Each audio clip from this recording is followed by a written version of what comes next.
In my previous life, Gu Nancy and I were known as the model couple in the compound, but only I knew what a widowhood marriage I was truly experiencing. He harbored a deep affection for another woman, his white moonlight, and loved neither me nor the child I bore him. Back in the 90s, I looked at my 3-month pregnant belly and went to the hospital for a procedure. Then I told him I wanted a divorce. This time, I decided to let him go, and myself too. 1. At the entrance of the textile factory compound, my best friend Ning Ning pointed at Gu Nancy, who had just stepped out of a small car with her long legs, and teased, "Wan, look, your director Gu is back." I followed her gaze and saw Gu Nancy in his younger days. At 25, Gu Nancy was strikingly handsome, with sharp brows and bright eyes, the kind of looks that could make anyone's heart race with envy. Looking at him, it finally hit me that I had truly been reborn. I was reborn, back to 20 years ago. Just when I was 3 months pregnant. Your director Gu is truly a rare combination of wealth and good looks, so incredibly handsome. Wan, you're so incredibly lucky. Hearing Ning Ning's words, a pang of bitterness shot through me. Am I lucky? Maybe, but this good fortune isn't just mine, it belongs to others too. Hey, why didn't he say hello when he saw you? As Ning Ning gasped in surprise, I saw Gu Nancy's gaze sweep past me as if I wasn't even there. He then walked around to the passenger side, carefully helped a woman in a white dress holding a child out of the car, and escorted them towards the family quarters. Wan, why is your director Gu driving around with another woman? Does he even know who his real wife is? Wan, come on, let's go ask Gu Nancy what he's really up to. What exactly does he mean by this? What else could it mean? He probably just doesn't love me anymore. I held back the fiery Ning Ning, forcing a bitter smile. It's okay, Ning Ning, we're over. He can be with anyone he wants. Yes, we've reached the end of the road. Gu Nancy and I weren't really a good match. He was the most promising young man from the compound. He became the deputy director of the textile factory at such a young age, while I was just an ordinary female worker. She had inadvertently helped Gu Nancy's grandmother, and so, by a twist of fate and under her parents' arrangement, she ended up marrying him. But for me, Gu Nancy was just a compromise. Yet, I truly loved him. I've endured a lifetime for this love, but in this life, I refuse to torment myself for him any longer. 2. Meeting Ning Ning's worried gaze, I just shrugged it off with a smile. Then I went back to what we called home. After packing up all my belongings in the room, I went straight to bed without waiting for Gu Nancy. I knew Gu Nancy wouldn't be back tonight, by my reckoning.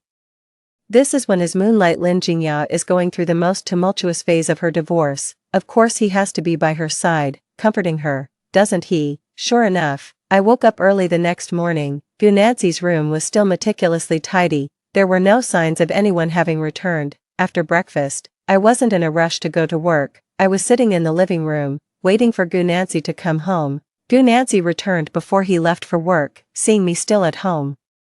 He just scowled and walked straight to his room without a word. Whenever I saw him like that, I knew he was in a bad mood. I'm certainly not going to bother him with my problems anymore, but I've already decided to break up with him, so who cares what mood he's in. I blocked his way back into the house. Gu Nancy, let's talk. Upon hearing my words, Gu Nancy looked at me with utter disgust and said, what's there to talk about? I've already gotten you pregnant. As long as you give birth to this child, your title as Mrs. Gu, the factory director's wife, will be secure. What more could you possibly want? Even though I had decided to let go of my feelings for Gu Nancy from the moment I was reborn, yet, hearing him say that, my heart still inevitably ached, for myself, and for the child in my womb. In my past life, I gave birth to her, but she was never happy, because she realized that no matter what she did, she couldn't make her father happy. Children naturally love their parents. Even with all my heartfelt love, she would still feel lost and sad. She was born into such a dysfunctional family, witnessing all her father's betrayals and neglect towards me. She grew up unable to trust any man, and never found happiness. Even after I was gone, the question she asked me most often was, Mom, if Dad doesn't love me, then why did you have me? I wish you had never given birth to me. Thinking of this, my heart couldn't help but harden. Turning to Gu Nancy, I said, since you're in so much pain, let's get a divorce. We'll go through with the paperwork tomorrow morning. Gu Nancy raised his eyes, stared intently at me, and then suddenly smiled. Lu Wan, what new trick is this? Playing hard to get? I know you saw Jingya yesterday. What's wrong? You saw us together and got jealous. So prone to jealousy. Well, you'd better get used to it. Because what she and I have is out in the open. I won't stop seeing her just because you throw a little tantrum. Nancy's words brought a pang to my heart. He was just like this in my past life. He claimed that he and Lin Jingya were just good friends, with nothing to hide, yet, under the guise of friendship, they did everything. It's caused my daughter and me half a lifetime of pain. Thinking of this, I gave a bitter laugh and said, I'm telling the truth, Nancy, I know you don't like me. A divorce would be better for both of us.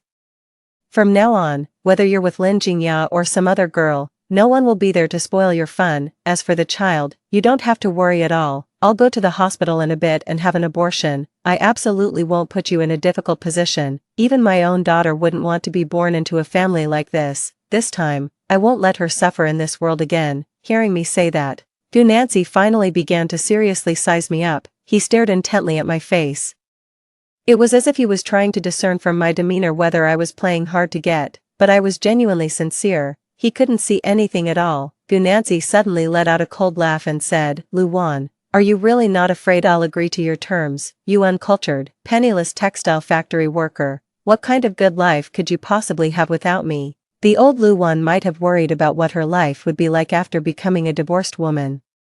But having lived an extra lifetime, I've witnessed the future decades of our nation's booming development. Leaving Nancy means the sky's the limit. My life will only get better. I calmly replied, you don't need to worry about that. Nancy, having been repeatedly humiliated by me, finally lost his temper. Hearing my words, he let out a strange laugh and said, fine, let's divorce then, Luwan. I just hope you stick to your word and don't regret it later. If you actually dare to abort the child and come with me to the Civil Affairs Bureau to get a divorce certificate, I might actually respect you a little. Don't come crawling back to me like a dog later, begging for mercy. How pathetic. Nancy's words pierced my heart like daggers. The pain was so intense, I felt like spitting up blood. How could I have almost forgotten?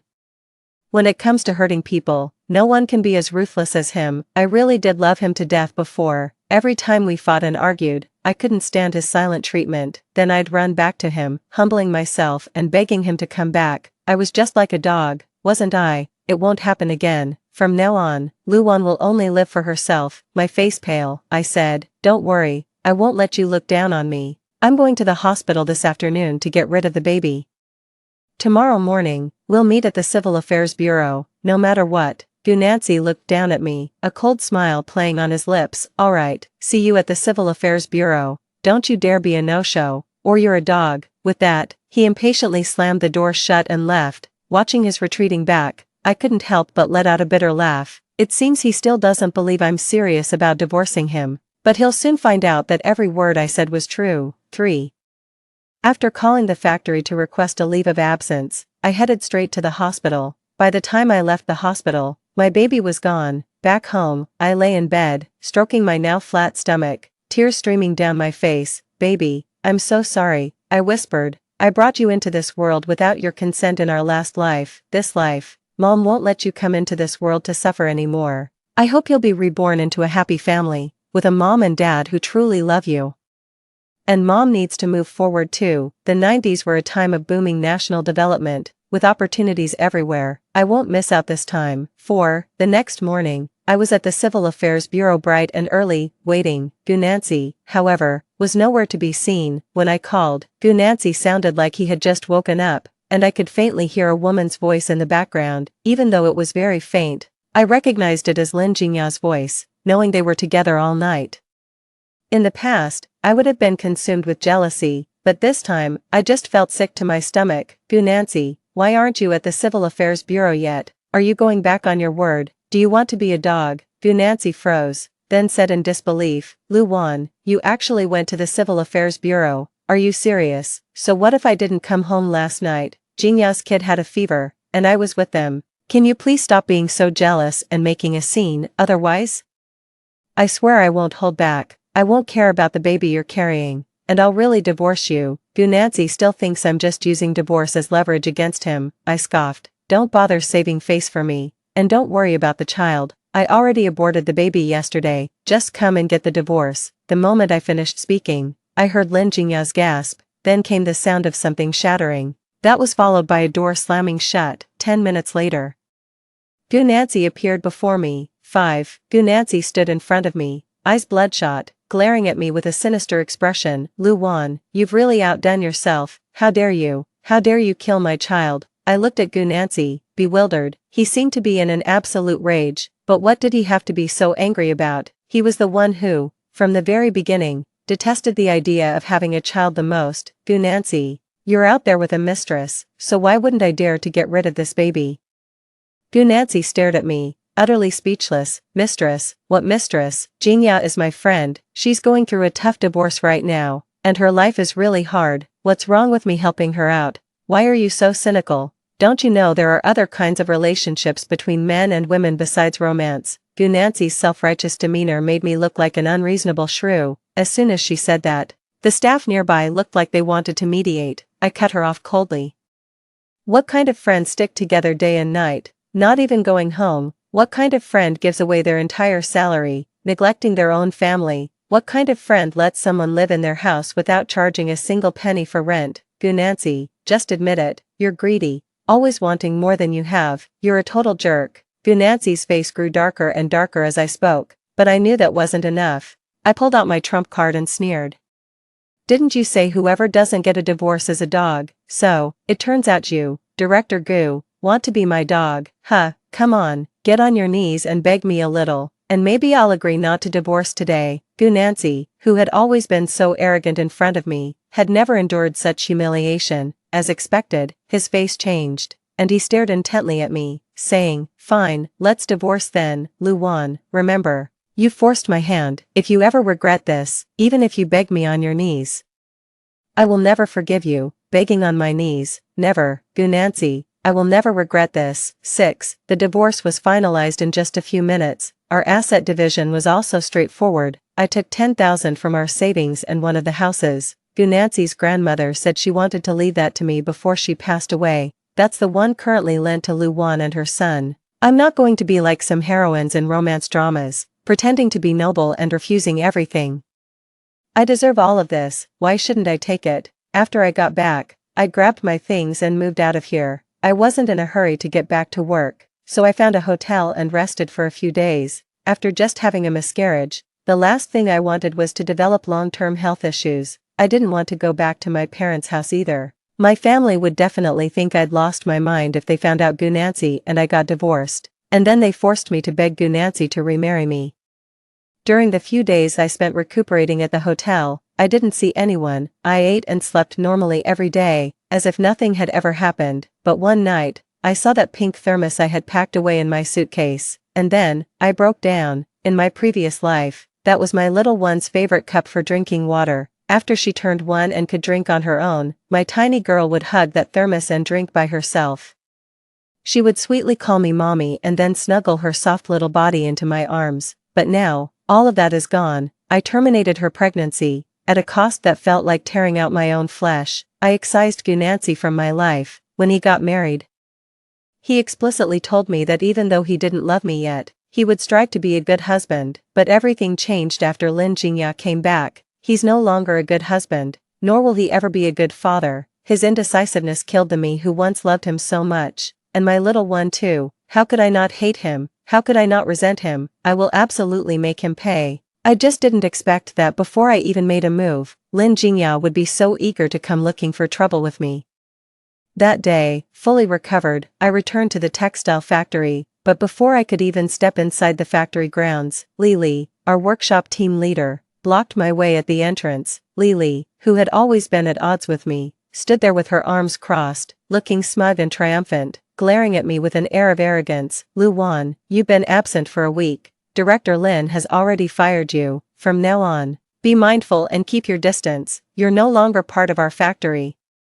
And these areas aren't open to just anyone, especially not to outsiders like you, so, please don't just wander in. Director Lin, Lily chuckled, that's right, Director Lin Jingya, didn't you know? She's our newly appointed HR director. She's fair and impartial. She won't play favorites or let anyone pull strings. Oh, I forgot. Lily covered her mouth, chuckling, I completely forgot. Some people aren't the deputy factory director's wife anymore. They can't pull strings even if they wanted to. Now you can only pack your bags and leave. Ha ha ha, just get lost already. My heart slowly sank. It was Lin Jingya. After all, she really couldn't wait, could she? I didn't want to stay here anyway. I actually came in today to resign. I didn't expect Lin Jingya to make the first move, since she's in such a hurry. I don't mind sending her and Gu Nancy to their graves a little sooner. I didn't make a scene or cause any trouble. I packed up my belongings and left the textile factory, but before I left, I slipped a letter of complaint under the factory director's office door. It accused Gu Nancy of abusing his power by appointing his young mistress, who had no work experience or qualifications, as the head of the HR department. This was the 90s, and no matter how young and promising Gu Sinan was, that kind of behavior wouldn't fly. His misconduct alone would be enough to nail him to the pillar of shame. Fearing Gu Nancy might not die, I also wrote a letter of denunciation to his arch-rival, the workshop director who had been competing with him for the deputy factory manager position. I believe these 2 letters of denunciation will teach this scumbag and his slut a good lesson. After leaving the textile factory, I didn't waste any time. I went straight to the house I got in the divorce settlement. As soon as I got the divorce certificate, I had someone send a message to Lin Jingya, telling her to move out. I didn't expect her to be so thick-skinned. She never budged. Well, in that case, I don't need to be polite to her anymore. 8. I just hired a few burly thugs right off the street to help her move. Just as her belongings were being tossed out, Lin Jingya arrived home, dressed in a white dress. She saw me throwing all her stuff out the door. Her face was contorted with rage. "Who are you people? Get out of my house right now. This is trespassing, and I can call the police on you." The thug leading the group rolled his eyes at her. Well, look at the nerve of this homewrecker. Trying to play the victim. Give you back your house. Show us the property deed then. This was the textile factory's staff quarters, surrounded by factory employees. It was rush hour, so there were a lot of people getting off work. Hearing the gossip, everyone gathered around. Lin Jingya's face flushed crimson at the sight of so many people. Her eyes welled up with tears as she looked at me, as if she felt incredibly wronged. "I'm not, don't talk nonsense." I walked over, arms crossed, and said, right, you're not. It's just that Gu Nancy voluntarily gave you free housing, voluntarily gave you his entire salary, and voluntarily promoted someone who didn't even graduate high school to HR director overnight. After 3 years of marriage, I'm just now realizing how incredibly helpful he is. What, giving her both the house and his salary? If that's not a mistress, what is? So, she didn't even finish high school. She's completely unqualified to be our HR director. Deputy Director Gu is being incredibly unfair. Exactly. Quiet down. Deputy Director Gu is coming this way. As they were talking, Gu Nancy arrived. He'd finally gained the freedom he'd yearned for in his past life, yet it seemed he wasn't doing as well as he'd imagined. He looked haggard, and hadn't even changed his clothes. He was a far cry from the dashing Gu Nancy of just a few days ago.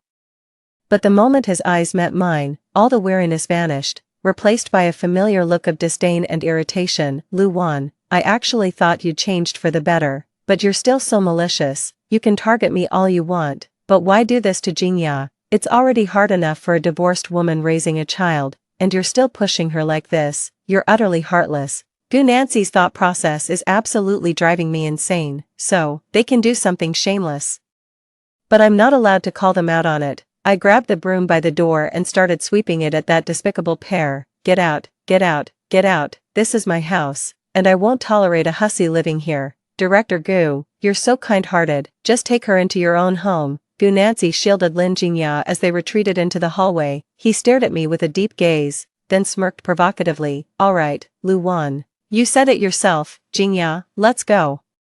I promise I'll find you a place 100 times better than this." After saying that, he shot me a provocative smirk. Lin Jingya's cheeks flushed crimson, and she obediently nodded, seemingly having realized something upon hearing Gu Nancy's words. "Nancy, thank you. If this were in a past life, I would have been consumed by jealousy watching these two, so affectionate and inseparable. Now, I just feel sick to my stomach. These two despicable people are making me want to puke." I grabbed the broom again and swept it over those two scumbags. "Get lost, you're an eyesore. Go be all lovey-dovey somewhere else." I kicked Lin Jingya out, but I wasn't planning on staying here anyway. Selling it is definitely out of the question. Future housing prices in Beijing are going to be absolutely insane. The value of keeping this place far outweighs selling it. I had my best friend, Ningning, help me rent out the apartment. Once everything was settled, I was ready to head to Yangqing. Yangqing is at the forefront of everything right now. Many people who moved there for opportunities have made their first fortune. 9. On the day I left, after saying goodbye to Ningning, I was about to head to the station. That's when I saw Gunanzi and his good friend Yan Yu walking out of the family compound. I didn't want to run into him, so I hid behind a tree. Just then, I overheard him and Yan Yu talking. Nancy, who did you piss off? You've been reported for abusing your power, illegally arranging a job for Lin Jingya. You've sacrificed too much for Lin Jingya. Not only did you get divorced, but now you're completely tainted, if you ask me, since you like her so much. Why don't you just marry her? You're both divorced anyway. What nonsense are you talking about? Gunanzi said, displeased. Jingya and I are just friends. Yang Yu scratched his head, puzzled. You're saying you're friends with Lin Jingya, so who do you like then? Could it be your ex-wife? Gunanzi remained silent. Yang Yu was even more surprised. You really do like Lu Wan, don't you? If you liked her so much, why did you divorce her? Gunanzi rubbed his temples and said, she's just too much. She actually aborted the baby out of jealousy. If I don't teach her a lesson, she'll just keep walking all over me. Just wait, in a few days, she'll come crawling back like a dog, begging me on her knees to remarry her. Her parents favor boys over girls. They'd never let her divorce and ruin her brother's reputation. Yang Yu stared at Gunanzi for a good while, then gave a thumbs up. You're the man, Nancy. You really know how to handle women. You're right. You just can't spoil them. Heh. I heard Lu Wan's parents told her not to come home. Just you wait. She'll definitely come begging you in a few days. You'll have to really sort her out then. Their conversation pierced my heart like a needle. The pain was so intense, I felt like spitting up blood. Watching Gunanzi's retreating figure, I realized that my past life, spent in depression because of him, was nothing but a joke. He knew all along about my struggles, about my parents' preference for sons, about all the hardships I've endured, yet, he showed no sympathy for me. Instead, he used it as leverage against me. That's good. I'm done with him for good. Just let him wait. That lowly Lu Wan is long dead. I'm never going back. I boarded a train to Yangqing, starting a life of sourcing goods there and selling them at stalls in Hushi. 10. Having lived an extra lifetime, I knew the future of the Shanghai stock market held immense potential. As a former textile factory worker, I've always had a good eye for fashion. The clothes I brought in quickly sold out in Shanghai. After a few rounds, my capital grew significantly. Then I started reselling cassette tapes, posters, and even pagers. A few months later, my initial capital had multiplied many times over. With the money I earned, I bought myself a storefront. I decorated it into a bright, stylish clothing store, with a design that would still be considered fashionable 20 years from now. The clothing store was an instant hit right after its grand opening. Daily sales even reached 5,000. When I called Ningning to share the good news, she was absolutely thrilled for me. Wan, you really made the right decision to leave. I knew you could do it. Oh, by the way, did you hear about Gunanzi and Lin Jingya? It's been ages since I last thought about those two. Hearing their names now, I feel absolutely nothing.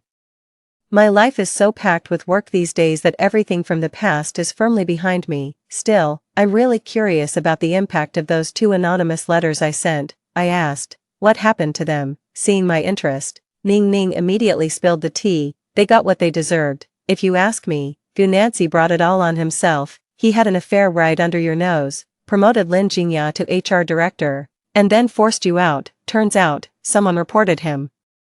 The factory director initially wanted to suppress this matter, but somehow, Gunanzi's arch-rival, the workshop director, also received a report letter. He blew the whole thing wide open. Now, not only has Lin Jingya been fired, but Gunanzi has also been suspended. Don't you think he deserved it? Everyone's calling them shameless now, saying it's karma. They can't even leave their homes without getting rotten eggs thrown at them. Serves them right. Indeed, they totally deserve it. Those who are unfaithful in love will surely face consequences. As their conversation wound down, Ningning suddenly said, Wan, Gunanzi has approached me a few times, always asking about your whereabouts. I never told him, but it seems he found out anyway. I heard them say that Gunanzi wants to resign and strike out on his own now, and apparently, he's heading to Shanghai. I don't know if it's because of you, but seriously, stay away from him. I've noticed he's been acting a bit unhinged lately, almost as if he's suddenly fallen deeply in love with you. Alright, I understand, Ningning. I hung up the phone with a sneer. I highly doubt he'd suddenly fall in love with me. His thinking of me is just a man's perverse desire for what he can't have. After all, the grass is always greener on the other side, but I would never go back to an old flame. 11. I quickly put Gunancy out of my mind, because I was just too busy.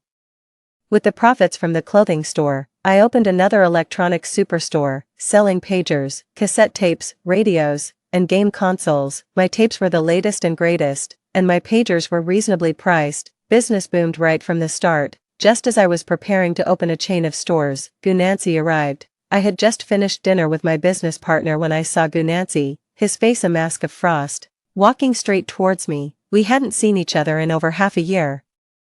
And he looked like he'd been through a lot. His face was gaunt, radiating an intense, almost chilling aura. In contrast, I was wearing the most fashionable red dress of the season. My hair was styled in big, wavy curls, and delicate tassel earrings adorned my ears. I was wearing 7-centimeter high heels. From every angle, I looked exquisitely dazzling. This image of me seemed to sting Gunancy's eyes. He strode up to me, gripping my wrist tightly, and gritted through his teeth. Luwan. You seem to be doing quite well since you left me, dressed up so nicely. What's this? Do you have a new boyfriend? I carefully observed Gunancy's gaze. It seemed filled with resentment and jealousy, but he was clearly the one who messed things up. What's there for him to be so resentful and jealous about? Let go. I tried to pull my wrist free, but I couldn't. As I struggled, Gunancy's gaze grew even more furious. What? So you won't even let me touch your hand now, Luwan? Did you really find someone new? I kept a straight face. It's none of your business. It is my business. Wan, you'll never get rid of me. Not in this lifetime. Gunancy uttered the most menacing words, yet his voice was thick with a nasal tone. After saying that, their eyes were even red-rimmed.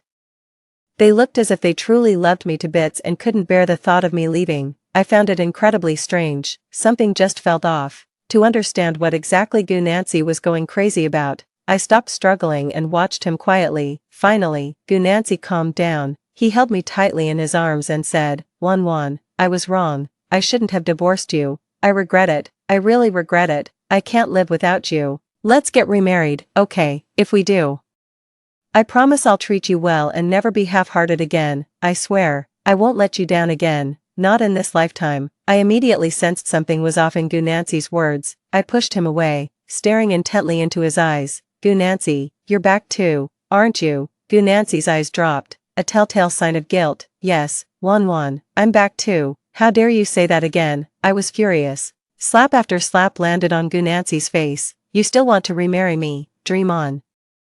You're a piece of trash as a husband and father. You made my daughter and me suffer for half our lives in your last one. How dare you even suggest that now? My little one didn't even get to live this life, and you still want to hurt me. What gives you the right, you scumbag? What makes you think you deserve this? I screamed at the top of my lungs, unleashing 2 lifetimes worth of resentment. Gunancy, what right does he really have? Just because I, Luwan, once loved him. Is this how you punish me, who gave him the audacity to hurt me again and again? Under my bloodthirsty gaze, Gunancy's legs gave out, and he actually knelt before me. Wan, I know I was wrong. I don't actually like Lin Jingya. I just couldn't accept it. Why didn't she choose me back then? I had to prove to her that I was the best, to make her regret it, but I never imagined I'd hurt you and little Bao.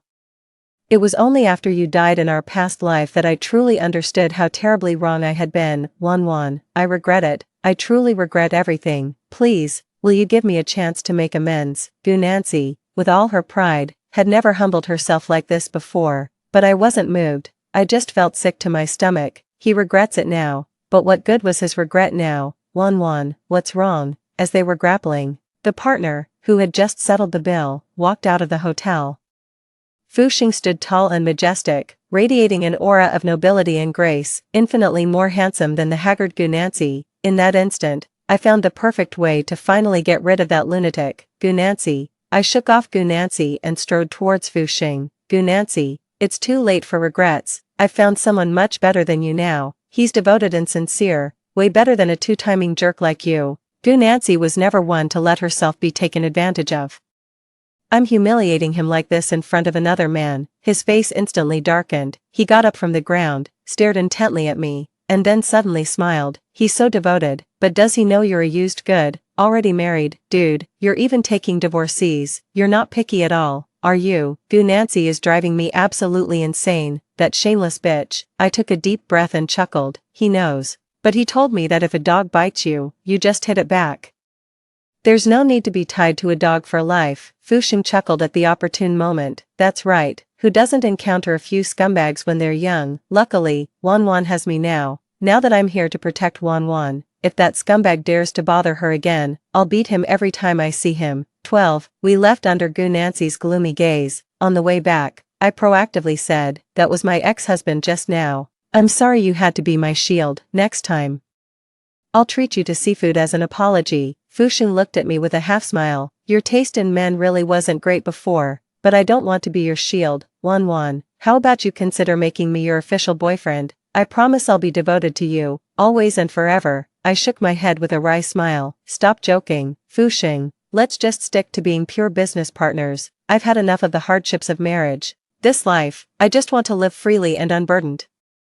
Yes, a woman's worth is never solely defined by marriage. Now I have money, a home, and a purpose. All I want is to soar freely across the vast skies and seas. I refuse to be trapped in trivial matters of love anymore. Seeing my mind was made up, Fusheng said no more. After half a year of partnership, he already knew my temperament. Once I've made up my mind about something, there's no changing it. 13. Afterward, I remained dedicated to my career, opening one chain store after another. Once I had money, I started accumulating properties. The money in my bank account kept growing, yet, Gu Nancy still wouldn't give up. He'd pester me relentlessly, but no matter what tactics he tried, I never softened towards him. Our connection was severed the moment I was reborn. I will never allow myself to make the same mistake again. Later, my business empire expanded significantly. For my safety, I hired over a dozen strong bodyguards. Gu Nancy still hasn't given up on me, but now, even seeing me isn't so easy for him. After I'd made enough money to last several lifetimes, I retired early. Then I started my round-the-world trip. Later, Gu Nancy was diagnosed with stomach cancer and wanted to see me before she died. The Gu family had many people call me, but I didn't answer a single one. I truly kept my word. I never forgave him, not for a single day of my life.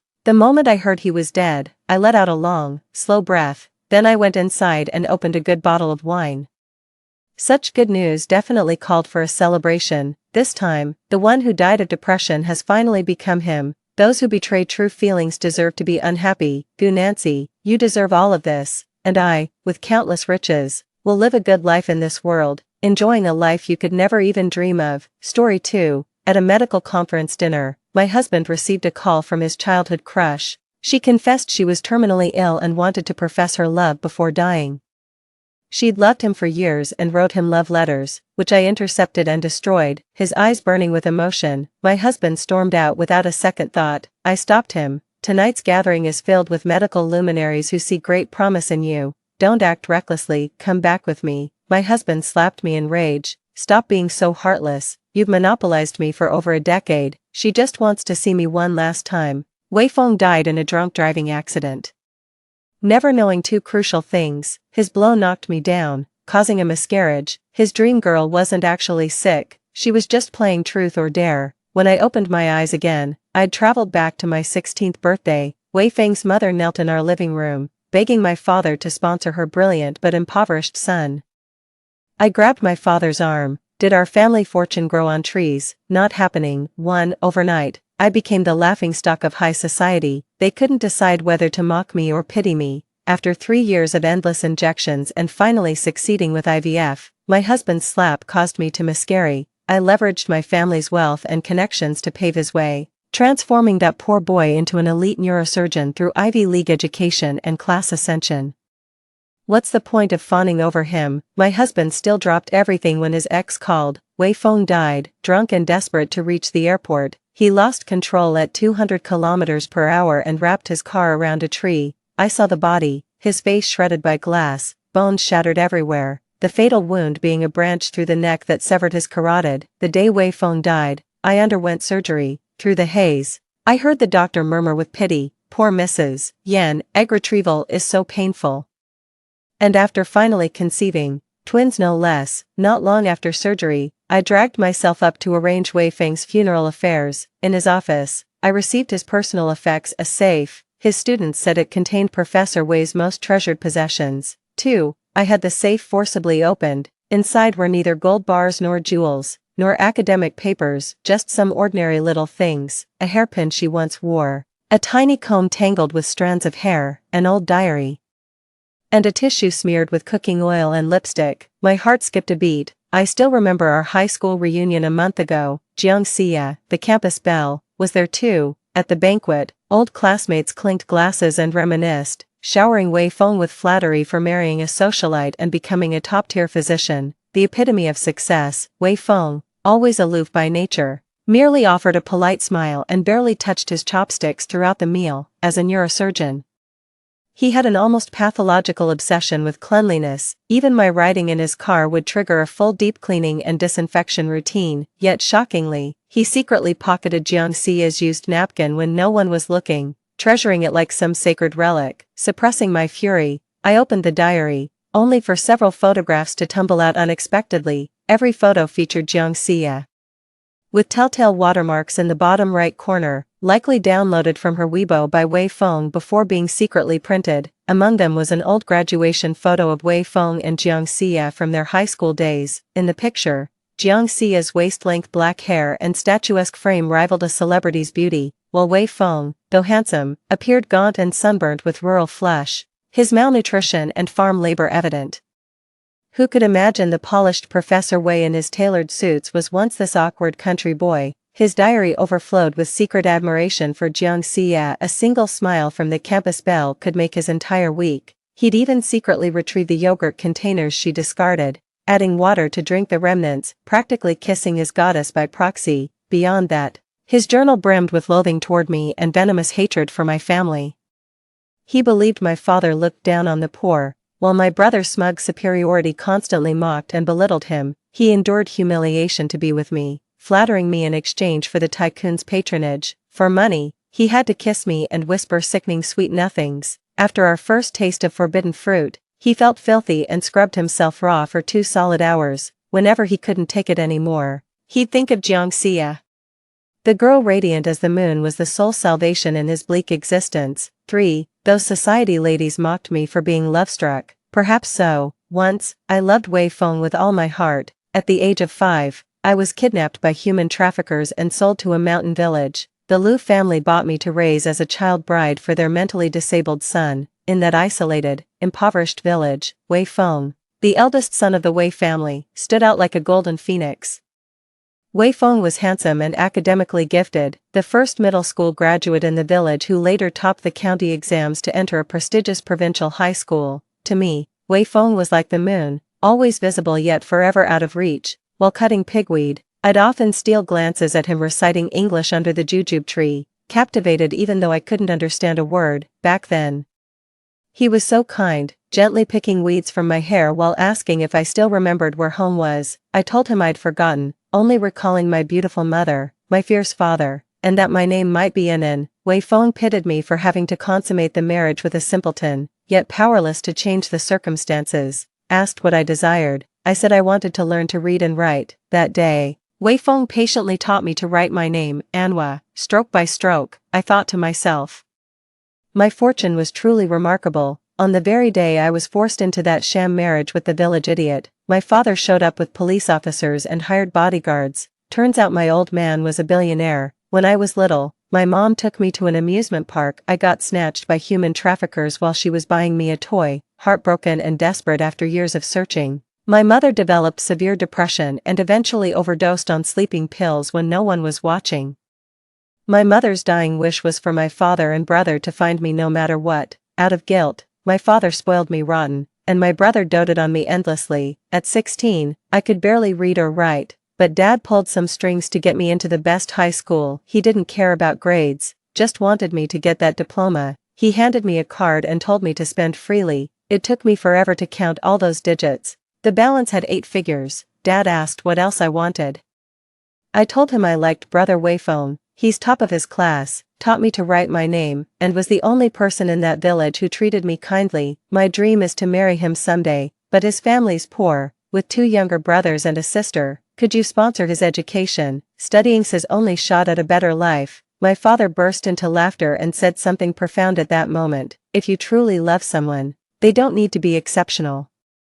A modest office job would suffice for their future. back then I was too naive to grasp my father's wisdom. I took the money he gave me and poured everything into helping Wei Feng and his family. 4. I sat by the floor-to-ceiling window, smoking cigarettes through the entire night. In the morning, my brother called, and I've looked into that matter you asked about. Jiang Xia isn't sick. When Wei Feng had his accident, she was actually playing truth or dare with friends at a bar. Funny thing. It just hit me that this girl used to chase after me relentlessly for ages. I asked my brother to send me Jiang Xia's contact details. Some things need my personal verification. The call connected after about 5 rings, and Jiang Xia's sweet, cheerful voice came through. Hey there, who's this? I took a drag from my cigarette. It's Yenin. There was a brief silence on Jiang Xia's end before she cooed. Oh Annie, I saw the news about your husband's accident and your miscarriage. Life's unpredictable. But you're still young, you'll definitely find someone better than Wei Feng. By the way, I heard your brother's been asking about me. How's he doing? Is he married now? I felt sick to my stomach. Wei Feng, look, this is the goddess you've been pining after for years. You call me heartless and cold. Well, where was your precious goddess? She didn't even ask about you after you died. I cut Jiang Xia off. You called my husband the day he had the accident, didn't you? Jiang Xia quickly denied it. That's nonsense. Don't make things up, I said coldly. Shall we pull up the call logs then? Jiang Xia scoffed. Even if I did call, that's not illegal, is it? I was drunk. I clenched my fists. Do you have any idea that because of your words, Wei Feng rushed back to the country and got into a car accident? Jiang Xia sneered with utter disdain. Don't go pinning your baseless accusations on me. I won't take the blame for this. Bye. I gritted my teeth and snapped. If you truly believe you're innocent, then wait for my court summons. Jiang Xia's tone softened considerably. And is there some misunderstanding here? We've been close friends since high school. There's no need for things to escalate like this, is there? I took a deep breath. What exactly happened that day? What's really going on between you and Wei Feng? Jiang Xia sighed helplessly.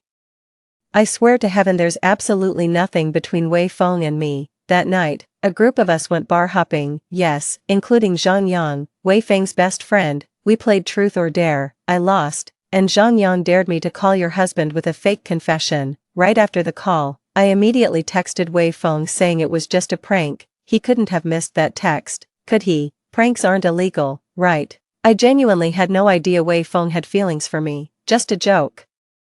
The stabbing pain in my lower abdomen returned, my vision flickering in and out of darkness. Your stupid joke got Wei Feng killed. Wei Feng got what he deserved. But my twins, what did they ever do wrong? They never even got to see this world before dying inside me. 5. The wound down there tore open, bleeding profusely until I blacked out. When I came to, my whole body ached with exhaustion, yet strangely, the stomach pain was gone and my arms had noticeably slimmed down. Just as I was dazed and confused, 3 knocks sounded at the door. My brother walked in. I froze. My brother stood there in athletic wear, casually balancing a basketball on his left hand, tall, handsome, looking no older than 20, and still lazing in bed. It's your 16th birthday today. Dad invited your whole class. We're throwing you a party tonight. 16, my breath caught. I grabbed the mirror from the nightstand and gasped. The reflection showed a wide-eyed girl with youthful innocence, unmistakably my younger self. Did I really get reborn at 16, still half asleep? Lazybones. My brother ruffled my hair and jerked his chin toward the door. Isn't Wei Feng your crush? His mom just brought him over. A sharp pain shot through my head. Wei Feng. My brother fished out a white rabbit candy from his pocket, unwrapped it, and popped it into my mouth. Damn. Wei Feng's mom somehow found out it's your birthday, showed up with a basket of eggs and her son in tow. No wonder you like that kid. Just gotta look at him. Bit rustic, but not bad looking. I threw off the blanket and dashed downstairs. In the living room, the housekeeper was serving desserts and tea to the guests. My father had just returned from work, still in his suit, looking refined and handsome. On the adjacent sofa sat Wei Feng and his mother. Wei Feng's mother, Wang Chui, had a face weathered to a ruddy complexion from years of toiling in the fields, with sparse, yellowish hair. Clasping her hands between her knees, she stole furtive glances around the room. My husband Wei Feng wore a faded tracksuit, his hand covering a hole at the knee. His boyish face was etched with unease. Wang Chui pushed the eggs forward with an ingratiating smile. These are free-range eggs from our village. For Annan's birthday, it's not much, but it's our humble gift. My father gave a curt nod. Thank you for coming all this way. actually, I've got a meeting to attend shortly." Suddenly, Wang Chui pulled Wei Feng down with her as they dropped to their knees with a thud. Through tears, she pleaded, "You know our situation. His father got impaled through the leg by steel rebar at work, and we've got a house full of elderly and children to feed. Wei Feng's made us proud by getting into the city high school. The boy's got promise.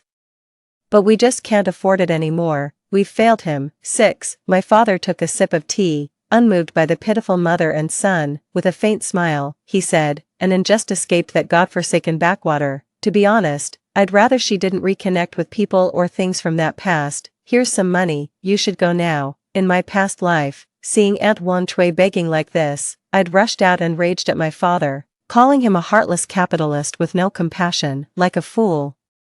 I even forced him to pay for Wei Feng's education and lift the Wei family out of poverty, but this time, I didn't go. At that moment, I saw Wei Feng's body tremble, his fists clenched so tightly his knuckles turned white. Suddenly, Wei Feng raised his head, though his face remained as refined and gaunt as before. His eyes were utterly transformed, cold, vicious, and bone-chilling. These were not the eyes of a 16-year-old boy. In an instant, I understood, this was the 34-year-old Wei Feng. He actually reincarnated too. Wei Feng helped his mother up, chin raised arrogantly as he spat through gritted teeth at my father. "Who the hell do you think you're looking down on? I'm no beggar needing your damn charity." My father froze in shock. Wan Chui panicked and yanked her son's arm. "What nonsense are you spouting? Apologize to the chairman now." Wei Feng let out a cold laugh and walked away without looking back. Wan Chui clasped her hands in prayer, sobbing to my father, "This child has always been stubborn since childhood. Chairman, please don't take it to heart." I couldn't be bothered to look at Wan Chui anymore and quickly exited through the side door. At that moment, Wei Feng stood in the middle of the courtyard, his eyes burning with hatred as he glared at our front gate. "Wei Feng," I stepped forward with deliberate mockery, "this is your golden ticket out of peasant life. Swallow your pride and apologize to my father. He might just fund your Harvard education." A flicker of disgust crossed Wei Feng's eyes as he studied me intently, then suddenly furrowed his brows. "Harvard, Yenin, you've been reborn too, haven't you?" I gave a lazy hum, crossing my arms. Was dying for Jiang Xia's words worth it? "Any regrets?" Wei Feng sneered. "What's done is done. Why would I regret it?" He retorted. "What about you? Why did you get reborn? After I died, you had money, looks, and kids. No more dealing with that frigid husband. You must have been thrilled, right?"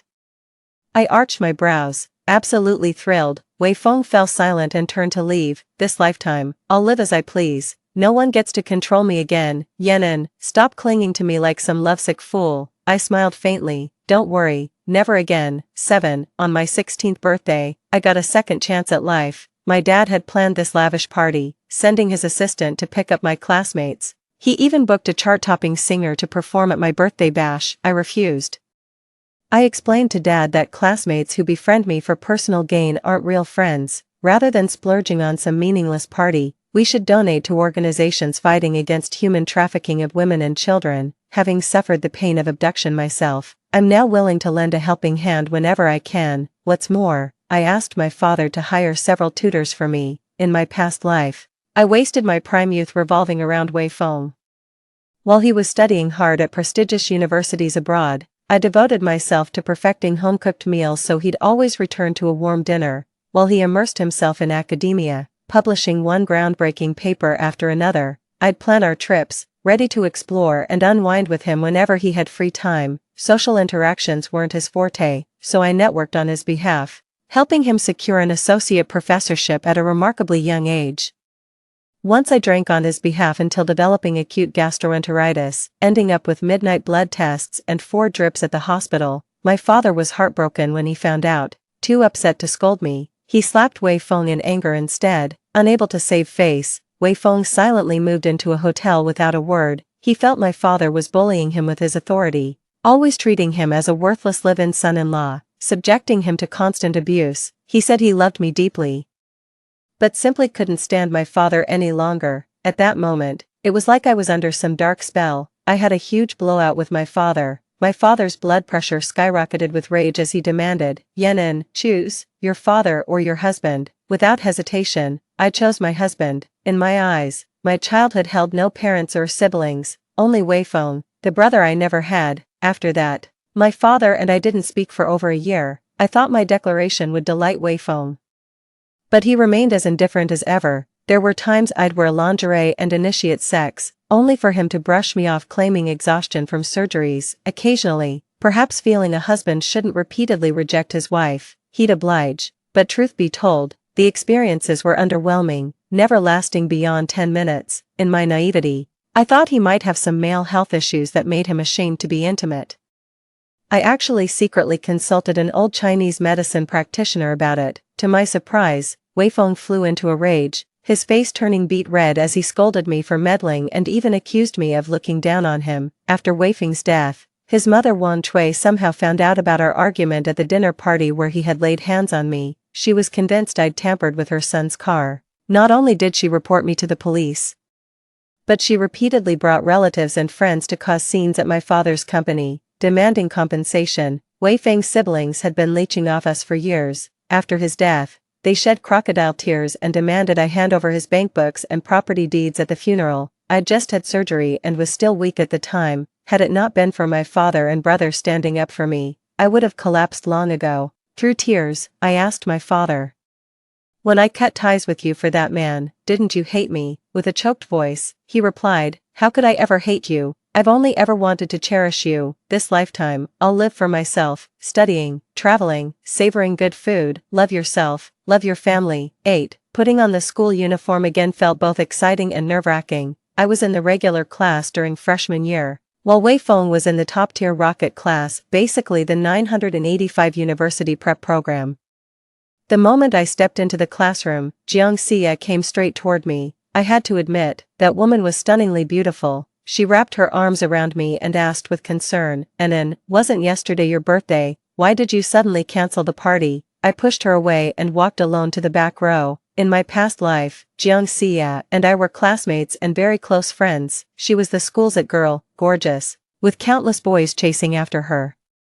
Even college students were asking for her contact info. Growing up in a remote mountain village made me quiet and introverted, and I always felt somewhat inferior around these city kids. My brother approached Jiang Xia, the popular campus belle, hoping she'd befriend me, to look after me and help me make more female friends. True to her promise, Jiang Xia proactively asked our homeroom teacher to let us share a desk. She'd patiently explain homework problems, refill my thermos with hot water, buy me snacks, and even do my assignments for me. She'd even play the protective big sister, warding off those guys who pursued me with ulterior motives. The hardships and lack of love in my childhood made me develop people-pleasing tendencies in my past life. I once wallowed in the mire, gazing up at admirable Wei Feng and envying graceful Jiang Xia. For every ounce of kindness shown to me, I'd return tenfold. I've lost count of all the clothes and makeup I gave Jiang Xia throughout high school, even forgot how I forced my brother to date her after she tearfully confessed her crush on him. "Anan, are you feeling sick?" Jiang Xia pressed her hand to my forehead. "Oh dear, you're warm. Should I tell your brother?" "Don't bother him," I snapped coldly, pulling textbooks from my bag. Jiang Xia asked softly, "Is everything all right at home?" I shot a cold glance at this hypocritical woman. "Could you keep it down? You may not want to study, but I do." Jiang Xia flushed crimson, biting her lower lip in embarrassment as she returned to her seat. During class, she kept sniffling as if deeply wronged, then suddenly slipped me a note. "Anan, you've never spoken to me so coldly before. We're best friends. I genuinely care about you. I even prepared a birthday gift yesterday, but since your party got cancelled, I couldn't give it to you in person.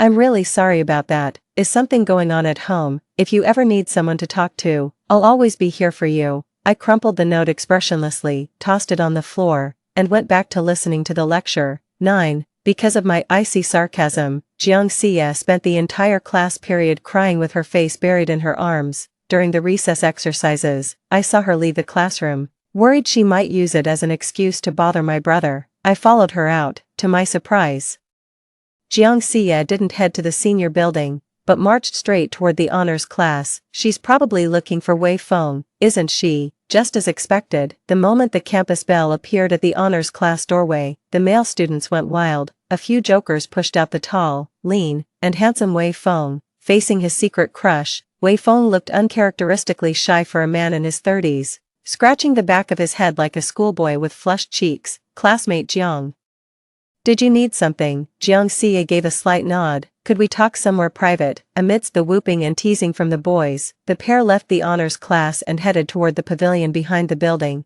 I followed closely, concealing myself in the shadows. If I'm not mistaken, Jiang Xie must have been asking Wei Feng about me. Wei Feng, you're quite close to Yanan. Do you know what's been going on with her family? Wei Feng replied with disgust. Yanan, what's she done now? Perhaps realizing his outburst, Wei Feng cleared his throat and smiled gently. Actually, I'm not that familiar with Yanan. Jiang Xie visibly deflated. Oh, I see, Wei Feng asked with concern. Classmate Jiang, your eyes are red, have you been crying? Did Yanan upset you? Not at all, Jiang Xie sighed. Yanan and I are close friends, she'd never hurt me, she's just been in low spirits today. Didn't say a word since arriving at school, I'm really worried about her. Wei Feng said softly, you're so kind. Jiang Xie's cheeks flushed with shyness. Thank you for your kind words. As she turned to leave, she suddenly remembered something and flashed Wei Feng a radiant smile. Classmate Wei, Chairman Mao once wrote a poem. A youth sets out from his hometown, vowing not to return without achieving greatness. With your talent and diligence, I'm certain you'll return in glory someday. Keep it up. At that moment, Wei Feng's eyes welled up as he gazed at the girl with profound reverence, like a humble believer in the dust suddenly beholding a divine presence. So that's how it is, Wei Feng. Is this why you wrote in your diary that Jiang Xie was the only light in your bleak life? 10. I got my period and had cramps, so I asked my homeroom teacher for leave to change in the restroom. I once complained to my dad about how our 10-minute breaks weren't enough. The restroom lines were so long that by the time it was my turn, class would start and I'd have to hold it in. Right after hearing this, my father contacted the school board and donated a library building. He had just one condition: to build a private restroom on the library's first floor for my convenience. Calling it a restroom would be an understatement. It was more like a luxury dressing room. The outer area had plush carpeting, with closets holding my clothes, bags, and high-end cosmetics, while the inner space featured a shower. I was sitting on the toilet when suddenly the door beeped open. This restroom is exclusively for my use in the entire school, other than the housekeeper sent by my family for regular cleaning. No one should be coming in here. It suddenly hit me. In my past life, I was close with Jiang Xie. I'd given her an access card, and she'd hugged me excitedly, saying I was like a little angel. Damn, today's just fucking cursed. Jiang Xie's voice dripped with arrogant nonchalance. I cracked the door open just enough to see Jiang Xie enter with her lackey Bai Shui, slouching into the swivel chair like a delinquent. Jiang Xie fished a cigarette pack from her jeans and took a drag. Easy on the smokes, Bai Shui chuckled. We've got study hall later, don't let the homeroom teacher catch a whiff. Jiang Xie expertly blew a perfect smoke ring. What's there to worry about? Just spritz some perfume later. As she spoke, her fingers glided over the limited edition perfumes on the table before picking up a jar of creme de la mer and casually slipping it into her backpack. Bai Shui instinctively glanced around and whispered, isn't this wrong? I heard this cream costs a fortune. Jiang Xie scoffed. Relax, that bumpkin Yanan wouldn't know the difference. She's been using La Mer as hand cream, with her sandpaper skin. She's wasting this luxury. I'll just refill the jar with some cheap moisturizer and return it tomorrow morning. She'll never notice. Bai Shui giggled. She's such a nouveau riche with that ridiculous generosity. Last week when we visited her place and complimented her clothes and shoes, she actually said, I've got more than I can wear. If you like anything, just take it. Jiang Xie arched an eyebrow. What did you take? Bai Shui blushed slightly. A Tom Ford eyeshadow palette, TCH. Jiang Xie rolled her eyes. Should have grabbed something pricier. She's got tons of luxury stuff and no idea what's what. Better for us friends to have them than her maids. Bai Shui asked with a smile. So what did you take? Jiang Xie smirked mischievously. Snagged a Hermes clutch. I secretly checked the price. 150 grand. What a damn waste. That idiot Yanan actually stuffed stinky tofu and chocolates in it. Bai Shui was stunned. How could you dare? Jiang Xie exhaled cigarette smoke leisurely. Why not? Her closet's overflowing with designer bags her dad keeps buying. A measly 100-grand bag is just loose change for their family. Been days since I took it. Has she even noticed? 11. Bai Shui gave a thumbs up. You're really something else, Jiang Xie said smugly. Damn right. I've got that little bitch completely under my thumb. That clueless idiot actually thinks people don't know her dirty secrets. She got trafficked to some village where supposedly every man there had their way with her. I only treat her nicely out of pity, Bai Shui asked with a laugh. By the way, I heard you went looking for Wei Feng during morning exercises. What's up? Got a thing for nerds now? Jiang Xia snorted dismissively. Wei Feng, that loser. If Yenin didn't have a crush on him, I wouldn't even glance at that country bumpkin. Ugh. You wouldn't believe the stench on him. Smells like chicken shit. Bet he hasn't showered once since coming to the city. The two girls burst into giggles. I laughed too. Wei Feng, does your goddess know she's badmouthing you like this? Bai Shui teased mischievously. I know who you've got a crush on, Yan En's brother, the campus heartthrob Yan Ping. Good grief, you were practically eye-fucking him. Jiang Xia's eyes sparkled like pink bubbles. Don't you think my Ping Ping has this aristocratic aura? OMG, guess what? This morning I saw him driving a Bentley to school. You know what a Bentley is, right? Like, crazy expensive luxury wheels. Bai Shui sighed. Yeah, let me be real with you. While our families are considered decent at school, our parents are just regular state enterprise employees at best, compared to the Yen family's business empire, we're nothing. I've heard those rich heirs always marry equally wealthy socialites. I'm worried about you. Jiang Xia stubbed out her cigarette. If I can't be the main wife, I'll settle for being the mistress. I didn't grow this pretty face for nothing. As long as I treat his sister well, he'll see me differently. Marrying Yan Ping means never having to lift a finger. Mansions, luxury cars, unlimited shopping sprees. What a life. I shook my head with a laugh, stood up, flushed the toilet, and pushed the door open. The two girls were frozen in shock, ignoring them. I went straight to wash my hands. Bai Shui kept frantically shooting meaningful glances at Jiang Xia. Jiang Xia forced an artificial smile. And didn't you take leave to go home? Still here, did you? Hear anything just now? I adjusted my hair in the mirror. Every word of it. Jiang Xia's breath hitched before she suddenly slapped Bai Shui. Who told you to badmouth An? Apologize now. Bai Shui was stunned with rage and shoved Jiang Xia. It was you who insulted Yenin. Yet you're pinning it on me. Jiang Xia looked at me with tearful eyes. An, I really didn't. Didn't what? I lifted my chin, glaring coldly. Didn't take my face cream, or didn't steal my bag. Jiang Xia visibly panicked. You've got it all wrong. Besides, you said yourself you treat me like a sister, that I could borrow your things anytime. Oh, I feigned confusion, glancing at Bai Shui. Did I ever say that before? Being sharp. Bai Shui quickly linked arms with me. No. I've never heard An say anything like that. I smirked at Jiang Xia. Just a friendly reminder. That bag you stole from my place wasn't worth 150k. It's a 1.25 million Hermes. Even if I were ridiculously generous, I'd never give away my mother's keepsake, would I? Jiang Xia turned pale, frantically waving her hands. No, I didn't steal anything. I pulled out my phone from my pocket and waved it. Oops, I've recorded everything you said. Jiang Xia lunged forward and snatched the phone. I smirked. What's the point? I already sent it to my brother and asked him to call the cops. Stealing something worth over $1 million. How many years is that gonna get you? 12. About 20 minutes later, police sirens wailed across the campus. Given the staggering sum involved, Jiang Xia and Bai Shui were immediately escorted to a police car, sending the entire school into an uproar. True to her reputation as a beauty, Jiang Xia wept pitifully while pleading with my brother. She claimed I'd told friends they could take anything from my room, and that she'd always had feelings for him. After all this time looking after his sister, shouldn't that count for something? She thought my brother would soften. To everyone's shock, my brother pulled me close and said coldly, even if my sister offered gifts, did you ever confirm with her before taking? What's taken without permission is stolen.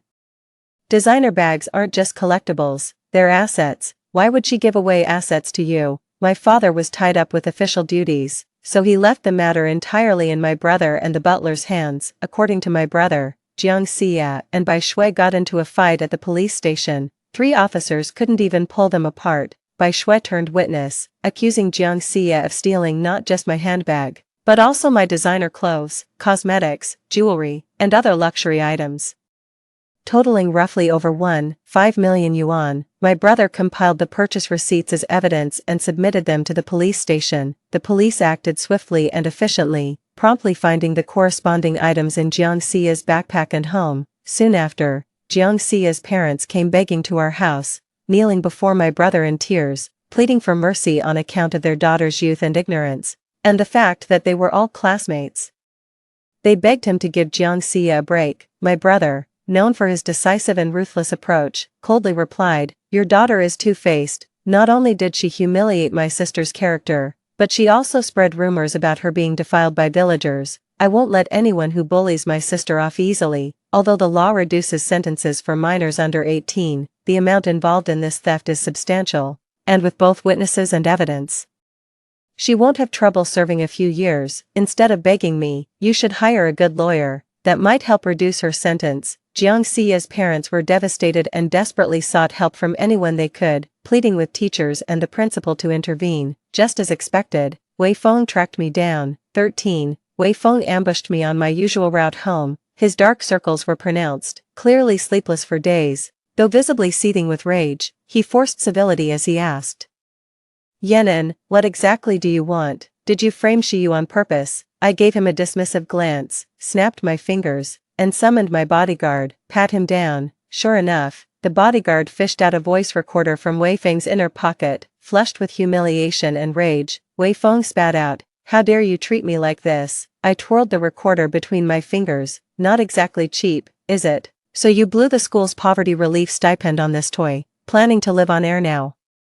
With a derisive snort, I tossed the device into the river, trying to bait me into confessing so you can save Jiang Xia. Wei Feng, I was pulling this trick in my past life. You're still wet behind the ears. Wei Feng glared at me viciously. I never thought you could be so underhanded. My heart turned cold. True, if I hadn't been cunning in my past life, if I hadn't schemed to protect you, those higher-ups would have devoured you whole by now. Wei Feng grabbed my collar, his teeth clenched.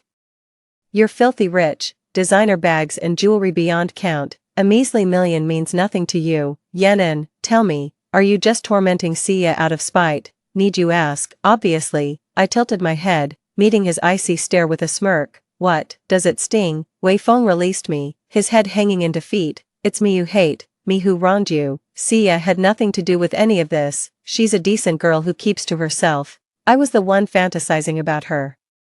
I felt sick to my stomach. Nothing to do with it. What decent girl calls a married man out of the blue and flirts with him in the dead of night? Wei Feng stared at me. Anan, you've changed. I rolled my eyes. Don't call me Anan, you've lost that right.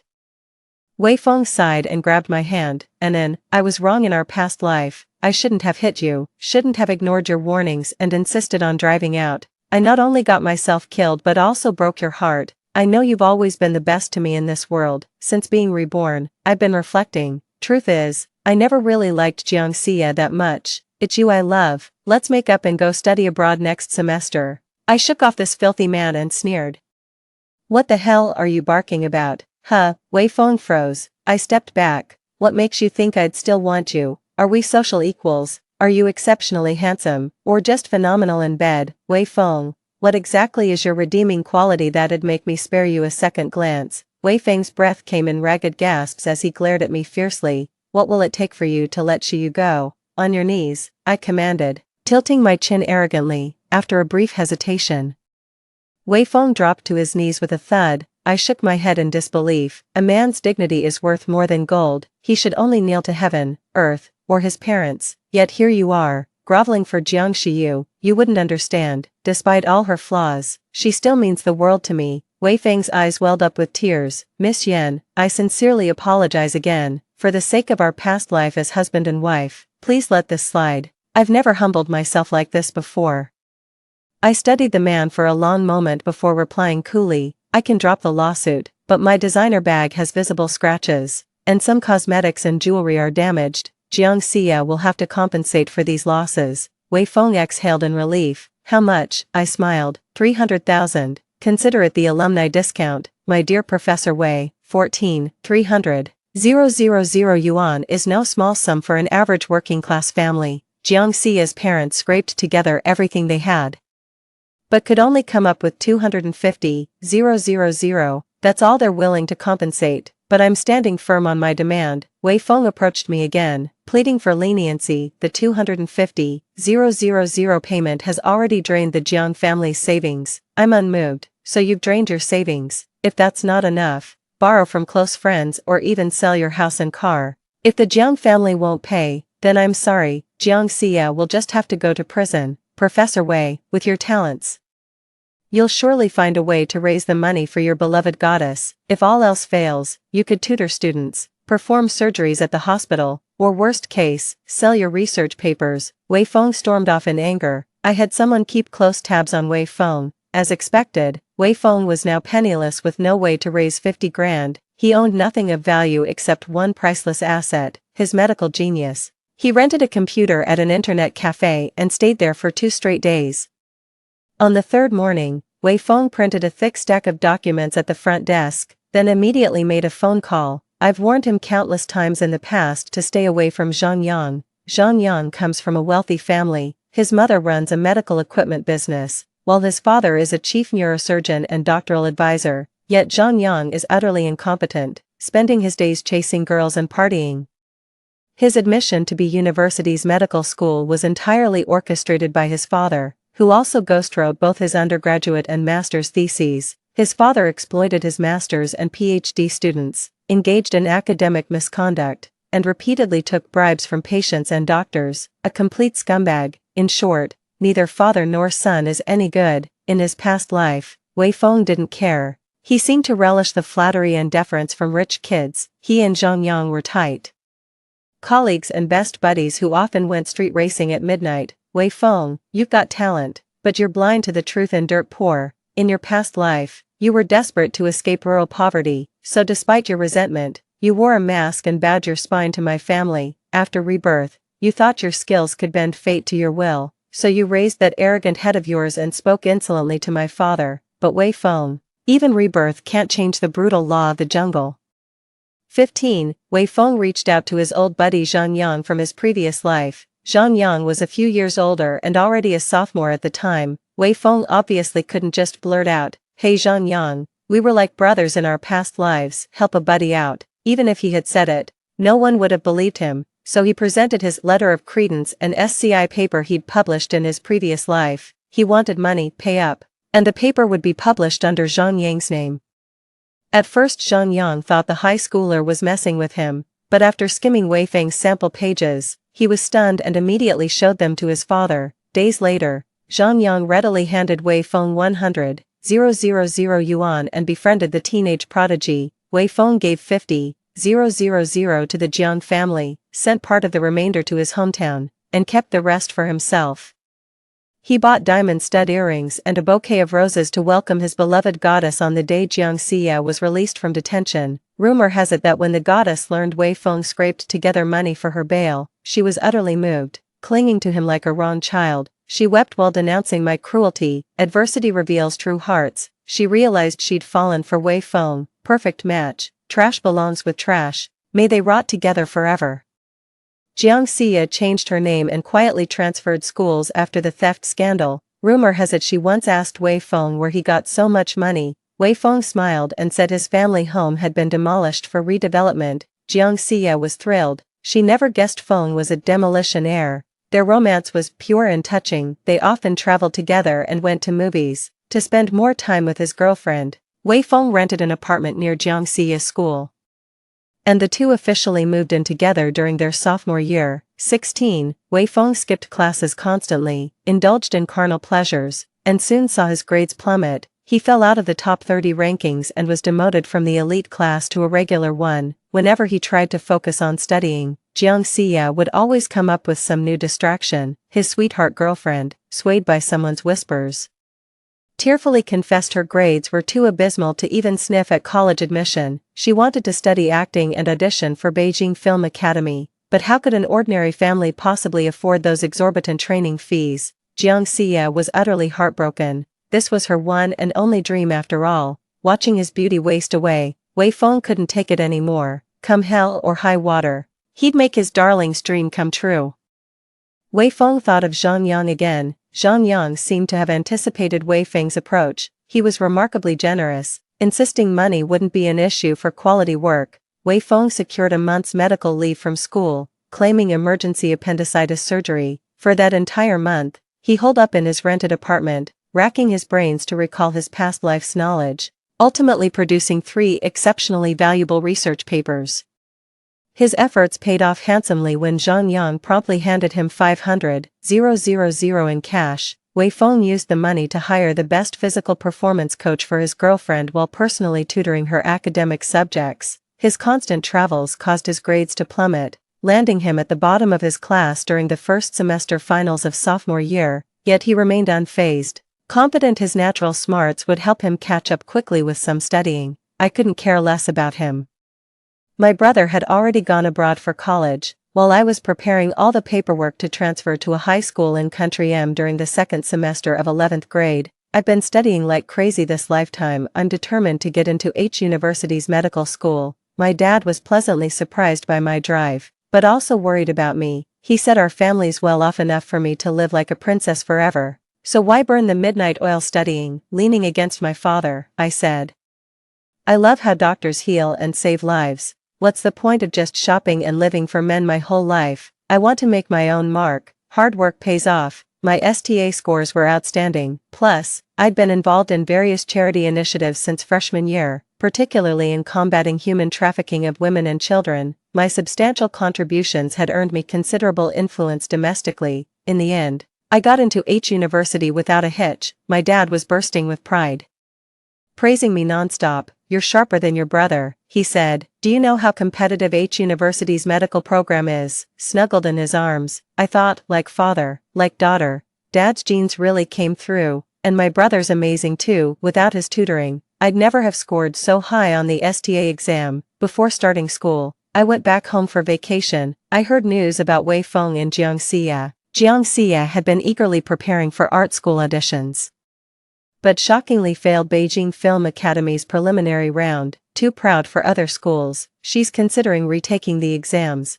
but Wei Feng was already overwhelmed by his own troubles at this point. His romantic relationship had caused his studies to suffer, but the root issue was his overconfidence, viewing the college entrance exams through the lens of being a reincarnated individual. He arrogantly assumed his past brilliance guaranteed success.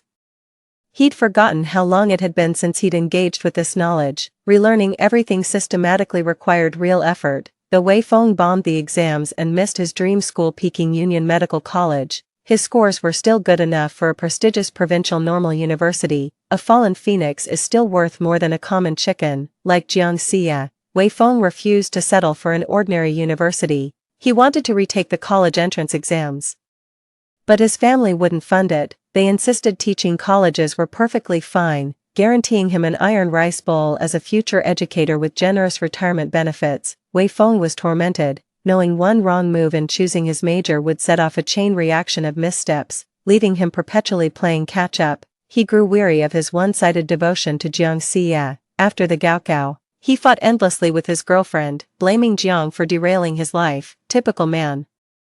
The grass is always greener on the other side, but once the novelty wears off, this is what you get. Somehow he heard I got into Harvard Medical School and was so shocked he couldn't eat for 3 days. In the end, my brilliant ex-husband still came crawling back to me, his long-suffering former wife. When his career needed saving, Wei Feng called me up, asking to meet at the park we used to frequent in what feels like a past life. 17, Nen, long time no see, you've become even more beautiful, Wei Feng said from the park bench, noticeably thinner as he extended a box toward me. Got your favorite candied hawthorns and donkey rolls, bet you couldn't find these overseas. I ignored his offering, unscrewing my thermos to sip bird's nest soup instead. Wei Feng sighed, heard you got into H University's medical school, MHM. I smiled faintly before asking pointedly, and you, which prestigious domestic university did you attend? Wei Feng hung his head in shame, fumbling for a cigarette. Just some no-name college. Suddenly, tears streamed down Wei Feng's face. I regret everything. If only I'd known. And then, I realize now it's you I truly love, I scoffed. What you really realized is how hard your path became without my support, and now suddenly you love me. Wei Feng flushed crimson. How could you think that of me? We grew up together, weathered every storm side by side all these years. I cut off his nonsense, spit it out. What do you want? Wei Feng took a deep breath, gazed at me with feigned tenderness, and knelt before me. I want to start over with you, and then, you're the pure angel here. That slut Jiangxia wasn't even a virgin when we got together. My patience was wearing thin. Stop beating around the bush, get to the point. Wei Feng looked up at me, and then, could you help me apply to H University? You know my talents. I could write papers for you, assist your research. Together we'd make an unbeatable academic couple. I tilted Wei Feng's chin up.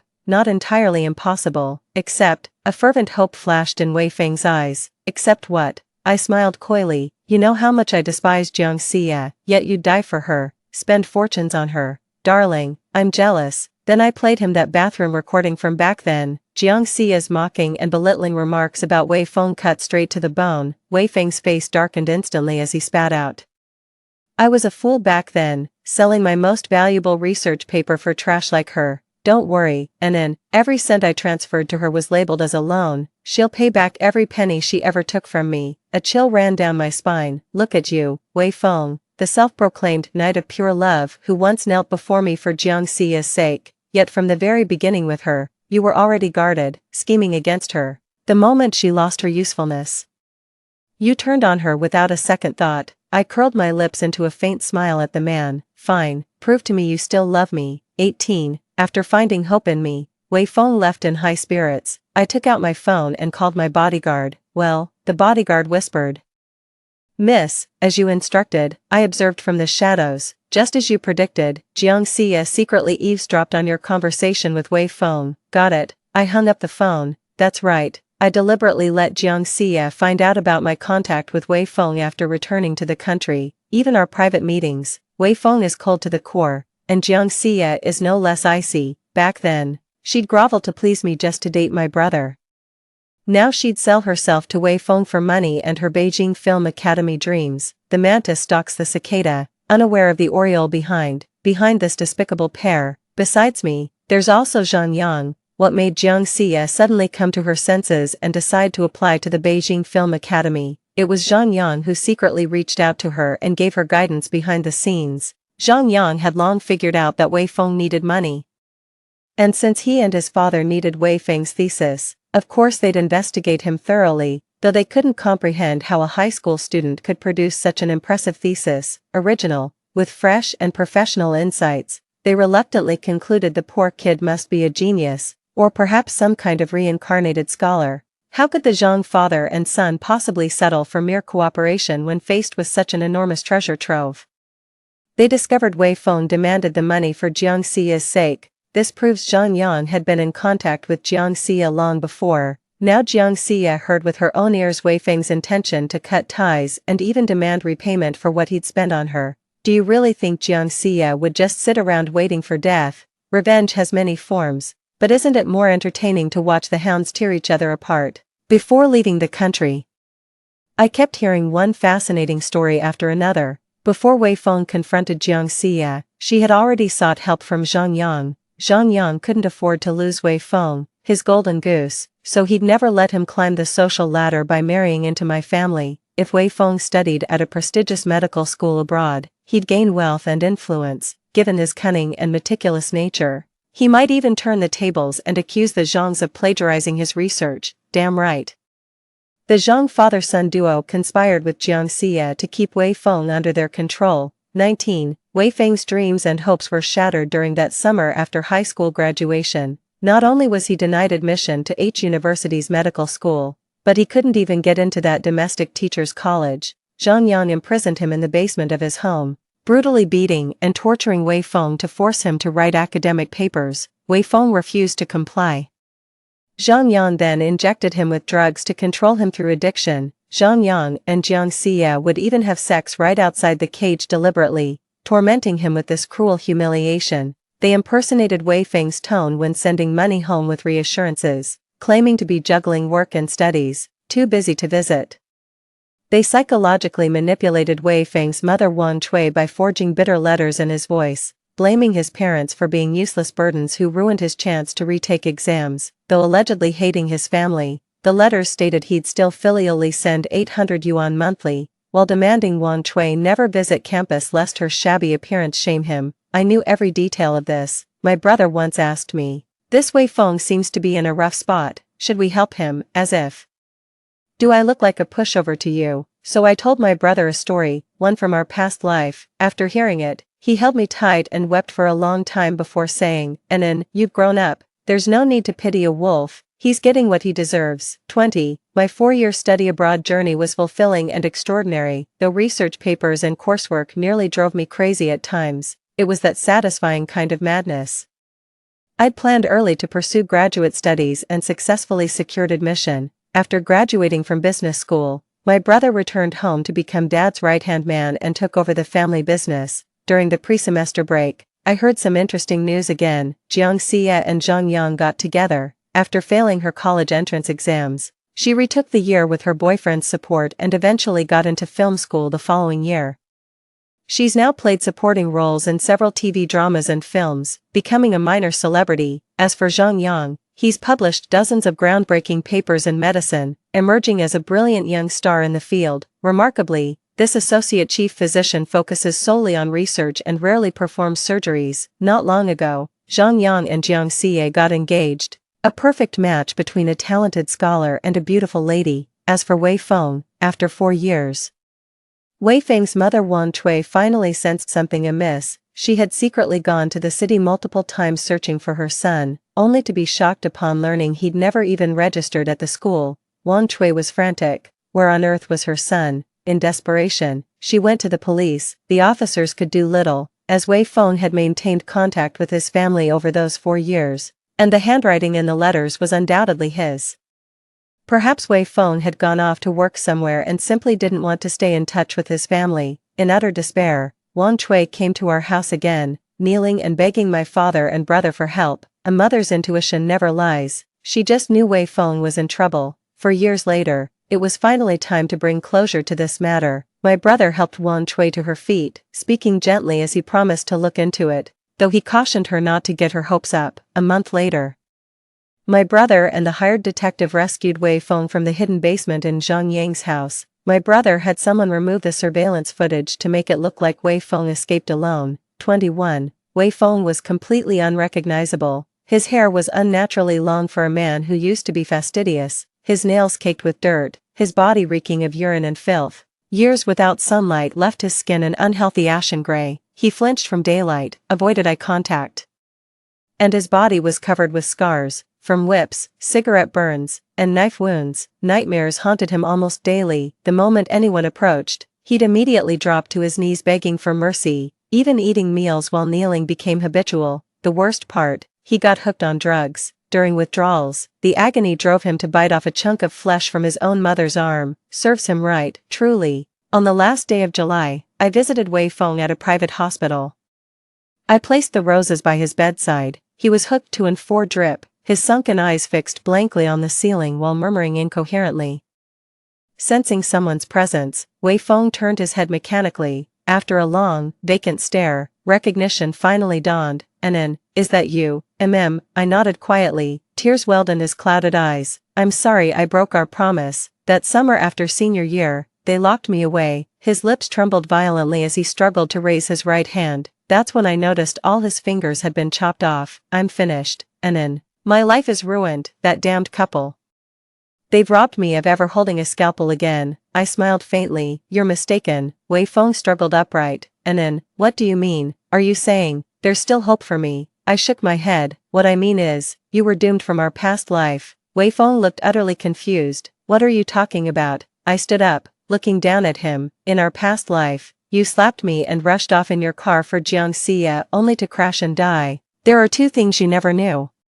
First, your blow made me miscarry our twin babies. Wei Feng's mouth fell open as he stared at me in disbelief, fat tears rolling down. I'm so sorry. Save your apologies. I won't accept them, I said coldly. Here's the second thing you never knew. When Jiang Xie called you claiming she had pancreatic cancer and wanted to see you before she died, she was actually playing truth or dare with Zhang Yang at a bar. She lost, and her punishment was to confess her feelings to her pathetic backup option. Wei Feng completely broke down, coughing violently until he spat up blood. I stepped aside just in time to avoid the filthy blood staining my shoes. Before leaving, I smiled at him and said, after seeing the world, I finally understand how pathetically small my last life was, wasting it orbiting a man like you. Wei Feng, you've always been a joke. In this life and the last. 22. In the early hours a few days later, I was jolted awake by my brother's phone call. My brother told me Wei Feng was in trouble. He'd bought a sharp knife and lurked near the Zhang family villa for 2 days before sneaking in and murdering both father and son. Not just killing them, he dismembered their bodies and cooked the flesh. On the 3rd evening, the rising star Jiang Xie returned. The moment she stepped inside, Wei Feng threw sulfuric acid in her face. Not only was Jiang Xia disfigured, but Wei Feng also severed her tendons. As a former top neurosurgeon in his past life, he knew precisely where to cut with his scalpel to inflict unbearable pain without being fatal. They couldn't decide whether to mock me or pity me. After exacting his revenge, Wei Feng lost all will to live and chose to end his life by jumping from a building. He left behind a suicide note and surveillance footage, detailing in the letter how Jiang Xia had deceived him and how the Zhang father-son duo had imprisoned him. On the final page of the letter, he apologized to his mother and to a lover he'd failed across 2 lifetimes. He knew the girl found him repulsive. She didn't even want him uttering her name again. He held no illusions of her forgiveness, repaying his debt to the girl and their 2 children with his own life. He said he wouldn't choose to be human again in the next life. The pain was too much to bear. The Zhang family massacre and Wei Feng's suicide case remain under investigation.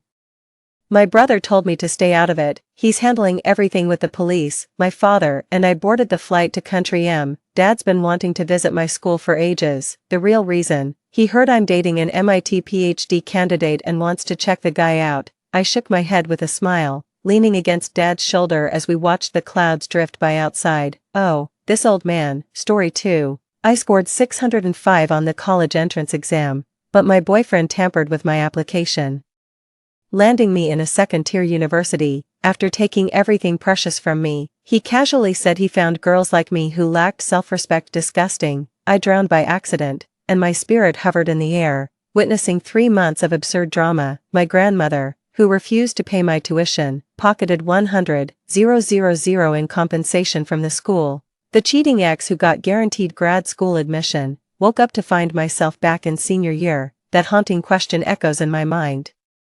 You could have made it to Tsinghua or Peking University, why didn't you? Damn right, why? How is this fair? Clenching my fists, this time, no one will crush my dreams. Dark transformation in progress, only to get cornered by the school bully. How the hell did I get 3 answers for this problem? Teach me now. 1. 3 months after drowning, I was reborn. I opened my eyes to find myself back in my senior year classroom. My previous life, I scored 605 on the college entrance exam.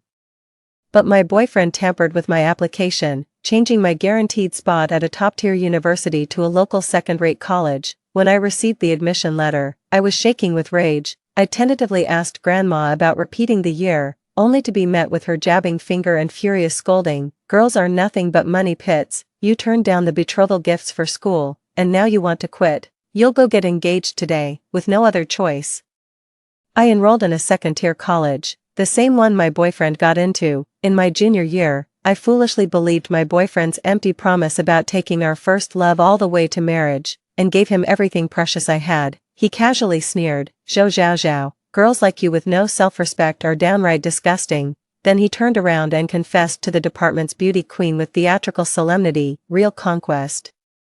Dragging her off that pedestal and stomping on her. God damn, that's the ultimate rush. Seeing my boyfriend's bragging post online shattered me completely in that moment. Sobbing uncontrollably, I stumbled and fell into the school's artificial lake, submerged in water, unable to breathe. I couldn't even muster the strength to struggle. When consciousness returned, I found my body semi-transparent, floating mid-air. Looks like he's dead. Guess we'll just wait for the Grim Reaper to collect him.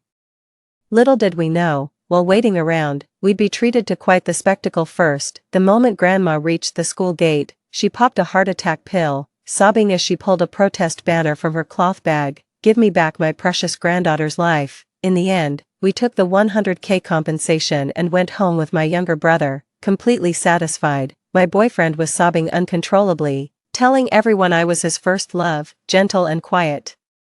Never the type to take my own life, he swore to get to the bottom of it. The school administration eventually promised him guaranteed grad school admission, so he happily took the department's prettiest girl to a hotel. Only me, just me, floating mid-air, watching their performance, the crowd dispersing, then being swiftly forgotten. Oh wait, there's one more.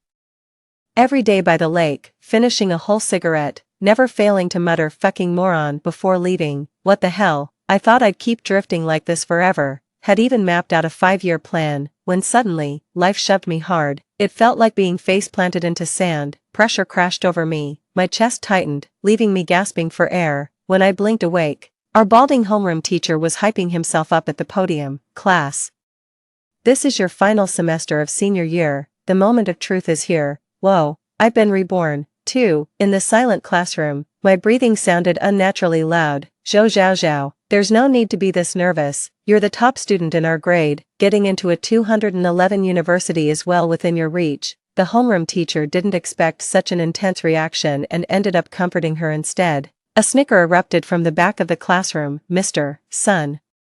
What Zhou Zhao Zhao fears isn't failing the exam, it's," she deliberately drew out her words, "that she won't be able to sell her Gaokao results." The remark sent the entire class into fits of laughter. My temples were still throbbing as I kept my eyes shut, too drained to lift my head. That voice, I'd recognize it anywhere. Zhang Ting. For all 3 years of high school, she never stopped spreading that rumor about me being a school slut. I ranked 3rd citywide in the high school entrance exams, securing my spot at Municipal No. 1 High. When people congratulated her, Grandma initially waved them off impatiently, muttering, "What's the use of a girl doing well in exams? Marrying well is what really matters." But after a few phone calls, her perspective broadened, and she began gleefully comparing offers like a shrewd merchant. She eventually negotiated a savvy deal for 50,000 yuan, effectively selling me to No. 10 high school by forcing me to change my application.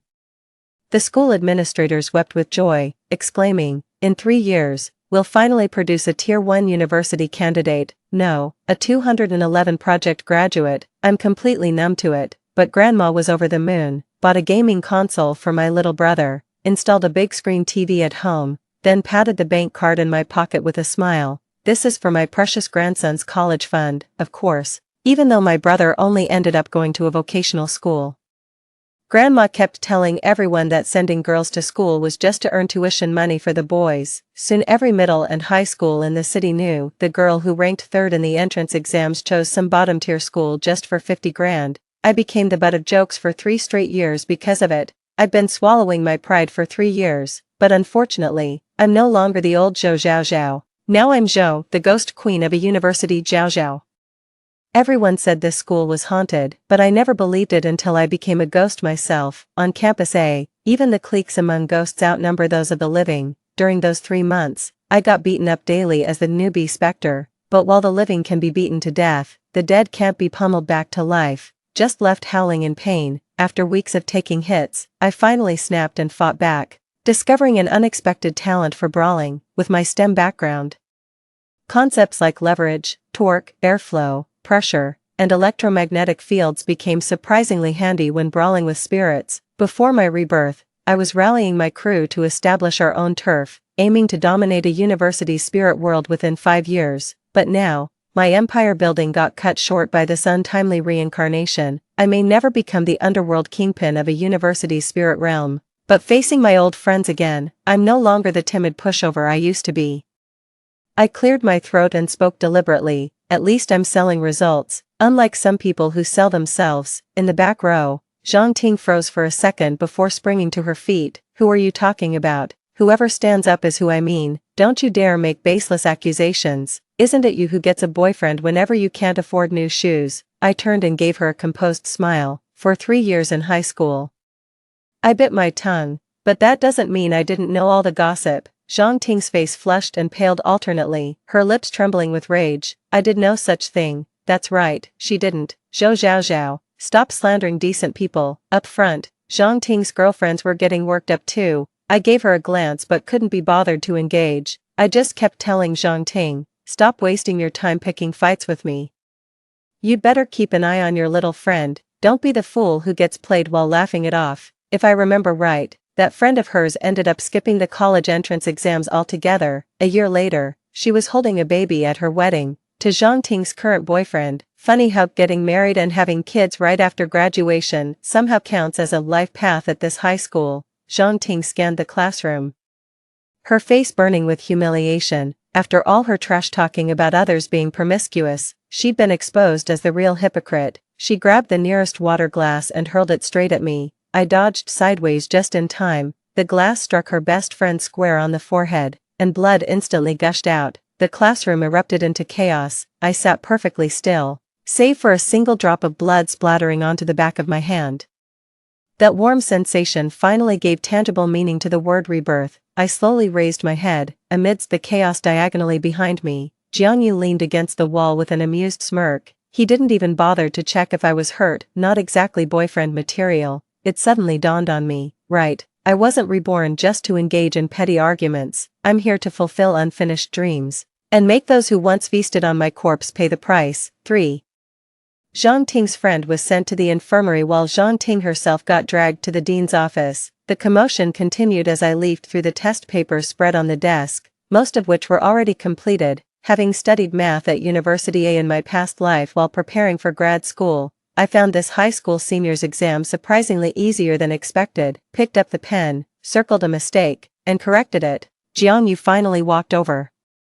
Effortlessly snatched the pen from my hand, tossed it aside, then grabbed the test paper, ripping it in half with a tear. Screw this test, come game with me at the internet cafe, he said, pausing when he met my icy glare. Right, I'd always found Jiangyu rather puzzling. In this so-called elite class of 10th high, we were essentially the top students, the best of a mediocre bunch, aside from those planning to work or marry right after graduation. Some still hoped to push themselves for college entrance exams.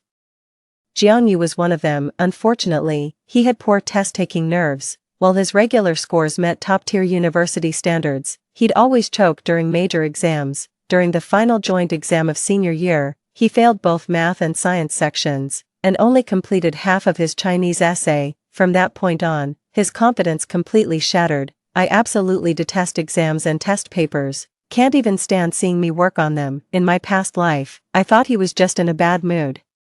But when I saw his smug post, dragging her off her pedestal, it all clicked. Some maggots, trapped in their own filth, will drag others down just to have something to trample on. The closer you are to him, the less you're allowed to stand taller. The glance I shot at Jiangyu carried unmistakable hatred and revulsion. The icy glare honed from battling demons must have been terrifying. Exclusive contact pushpin WeChat. QQID 1797328031. He visibly shuddered. How had I never noticed Jiangyu was such a coward before? I nearly burst out laughing, but I held back. How to get back at a scumbag, give him a taste of his own medicine. I closed my eyes briefly, then reopened them with the same gaze I'd given him back in high school. Innocence, joy, attachment. Sure. I compliantly rose to my feet. Jiangyu visibly relaxed, thinking I was still the same old Zhou Zhao Zhao. The internet cafe is near the school. This neighborhood has no 10 high and no 13 high. Both notorious for being lousy schools, so the internet cafes were packed right after the semester started. As we walked in, we ran into some kids from no 13 high. I'd just sat down next to Jiangyu and put away my phone when he shot me a disapproving look. Aren't you going to get me lunch? It's been so long that I've completely forgotten, even though we could have ordered delivery. Jiangyu always enjoyed bossing me around to fetch his meals. The round trip from the internet cafe to his favorite diner took a good half hour on foot. No scallions, ginger, or garlic, but extra cilantro. Right, I struggled to recall. He shot me a dull look before turning back to the screen, initiating the parachute drop. His gaze never returned to me. In my past life, this would have crushed me, but now, all I see is an opportunity. At the bar by the entrance, I hastily paid the bill and bumped into someone. You blind or what? How dare you mess with our boss? Shouted a lanky guy who looked like a bamboo pole, but my eyes locked onto the person I'd collided with, Suzhua, the notorious school bully from 10th high. In my past life, though we'd crossed paths in high school, I always kept my distance. We never interacted. Our first real conversation happened at University A. On registration day, he summoned me outside the dorm and stood there for ages, staring straight at me. You actually came to this kind of school too, dumbass. After a long pause, he dropped this baffling remark and left. For 3 months after my death, it was him, Suzhua, who showed up without fail every day by the lake to call me a dumbass. What a lunatic. When I returned to senior year and met Suzhua, I realized he's the real dumbass. Choosing to be a school bully already screams low IQ. His lackeys had hair dyed like Christmas lights, a rainbow mess. That beanpole with green hair acted so cocky, practically begging people to underestimate their brain cells. Suzhua wasn't much better himself. His medium-length hair was dyed silver gray and tied back, but his sharp, delicate features just barely pulled off the look, though the oversized logo hoodie and ripped jeans were way too edgy for mainstream taste. Zhou Zhao Zhao. Sujua drawled, leaning lazily against the bar with an unreadable look in his eyes. I don't have time for his cryptic games, we're already running late. So you're the famous boss of 10th High? I asked. The lanky guy bristled. What's that supposed to mean, you looking for a fight? Only then did I realize how provocative that sounded. I shook my head. No, but stay right here, don't move. As I dashed out of the internet cafe, the lanky guy behind me was still fuming. Boss, isn't that girl way too cocky? Yeah, Sujua's drawn-out reply carried unmistakable mockery. I came back panting with the takeout, and sure enough, Sujua was still at the counter. He hadn't budged an inch. Still in the exact same position, only now with a cigarette between his fingers. His crew had been chatting and gaming, but they all scrambled to their feet the moment I walked back in. They peered cautiously over my shoulder. So do I really give off that gang boss vibe now? I walked straight up to Sujua. Do you know me? Resource group pushpin WeChat. QQ number 1797328031. He snorted through his nose and rolled his eyes, without answering. He took a shallow drag of his cigarette and slowly exhaled, letting thin wisps of white smoke drift between us. So I was asking a dumb question. Wait, back in freshman year, was it you who stopped them from tearing my books and breaking my stuff? I choked out between coughs. My admission was essentially bought, which sparked widespread resentment among classmates. The bullying came thick and fast, but by second semester, things gradually improved. The physical harassment stopped, leaving only occasional verbal jabs and gossip. I'm truly content with this. I overheard someone who tore my book getting scolded by others. The boss said not to touch her stuff, just curse at her a bit and be done with it. As expected, people never change out of genuine remorse, only fear ever reforms anyone. I always thought the boss they mentioned was Jianyu, and he certainly implied and allowed that impression to persist. That's why I was so grateful and obedient to him in my past life. Later, I saw his bragging post saying, I didn't have to lift a finger, just strung her along, and she gave me everything. Only then did I realize my so-called first love had been built on lies from the very beginning. Looking back now, the boss those people kept mentioning could only be the school bully Sujua. He stubbed out his cigarette and gave a nonchalant What? The tone was challenging, but his lazy eyes held a hint of anticipation. Normally at this point, someone would follow up by asking why he helped me, but I just won't. If in my past life I still feared Sujua somewhat, after witnessing his ridiculous antics following my death, now all I feel toward him is pure speechlessness. You love playing the aloof ice prince, love calling me dumbass, then by all means, stay frosty. It's nothing. I shrugged with a casual smile. Pulling a cola from the plastic bag, I handed it over. Thanks. Sujua wore a visibly stifled expression. He didn't take it, his face darkening instantly. Is this it? A free drink that came with the meal, and you're giving it to me? What do you take me for? I pulled out the receipt from the bag and waved it in front of him. It's not free. I bought it specially. Sujua actually took the receipt and scrutinized it, his face darkening like a storm cloud. 2 bottles, one for that Jiang whatever, and I just get the leftover one. My face darkened in disbelief. I never expected him to be this sharp. Jiangyu doesn't drink cola. He says it'll kill. The last word died in my throat as Sujua looked ready to explode. He straightened up, advancing with menacing steps, practically grinding his teeth. Zhou zhao zhao, am I not a man? Pinned against the wall, I was utterly speechless. That claim had zero scientific basis. Whatever, he probably wouldn't get it anyway. I wedged the soda can into the hole of his ripped jeans and just let go, not caring if it fell. Since I love Coke, I got you one too. Take it or leave it. Under Sujua's complicated gaze, I shoved his chest aside and slipped free from his grasp. By the way, stop wearing these thin pants, you'll get arthritis. And learn some manners instead of cursing all the time. The lanky guy only found his voice after I'd walked several meters away, shrieking, Boss, this chick actually dares to tell you what to do. This time I couldn't hold back and burst out laughing. At that moment, I didn't realize it was the first genuine happiness I'd felt since my rebirth. Jiangyu lost several games in a row, even got instantly wiped in one match, then took his frustration out on me by blaming the takeout I bought. I let him grumble away while carefully peeling shrimp and removing veins for him. Sujua walked past us, still acting all cocky, but he was clutching that half-empty cola bottle in his hand. After finishing the plate of shrimp, I rubbed my hands sheepishly and said to Jiangyu, Gonna wash my hands real quick. He curled his lips slightly without even lifting an eyelid. When I re-entered the internet cafe through the side door, I didn't return to Jiangyu's side. Instead, I quietly slipped into a secluded corner, retreating further into the shadows to conceal myself, waiting for the spectacle about to unfold. Didn't look carefully, but there was actually a private booth behind me, and I accidentally backed into the door, swinging it open. Inside, Sujua was sitting at the computer, his well-defined fingers resting casually on the keyboard. He turned to look at me, the irritation in his eyes instantly shifting to amusement. "Oh, so now you want to know the reason?" I hurried inside, carefully closing the door behind me, leaving just a tiny crack. Shut up," a furious shout came from outside. "Which little shit named Jiangyu from No. 10 High School is here? Get your ass out here." The rowdy internet cafe fell deathly silent in an instant. All eyes turned toward the source of the noise, the notorious school bully from No. 13 High standing at the entrance. 5. In his arms clung his whimpering, delicate girlfriend. Throughout high school, I made it my business to know all the bullies from No. 10 and No. 13 High, not for drama, but for strategic avoidance. These students couldn't care less about grades, not that it would matter anyway. Gang fights, however, are pretty much the norm here. Surviving in this messed up environment without teachers backing me up, with only my grandma left at home, I had to do whatever it took to protect myself. Jiangyu's gaming buddies quietly stood up and wisely distanced themselves from him when they heard the commotion, though they didn't know how their buddy had pissed people off. The 13 tyrants were seeing red. They feared getting splattered with blood when the brawl inevitably broke out.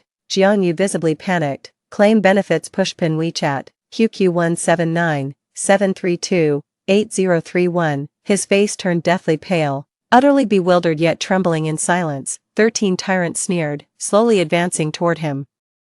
Pulled out the phone, shoved it in his face with a vicious grin, slowly swiping through the screen with a finger. "That piece of trash they're talking about in this post, that's you, isn't it?" Jiangyu instinctively denied it, but froze when he saw the enlarged photos staring back at him. It was unmistakably him, owner's exclusive ID pushpin WeChat, QQ number 179-732-8031. The profile of a creep ogling under a girl's skirt at the internet cafe entrance, the sneaky hand groping a girl's butt in the crowded bar. And of course, there's more. The smirk on his face while using a hidden mirror on his shoe to upskirt unsuspecting women. Of course, the victims weren't just 13 Tyrant's girlfriend, there were many others. How can I see everything so clearly from this distance? Because the poster is me. Before going to buy food for Jiangyu, I secretly booted up a computer in the corner and posted this thread on the school forum.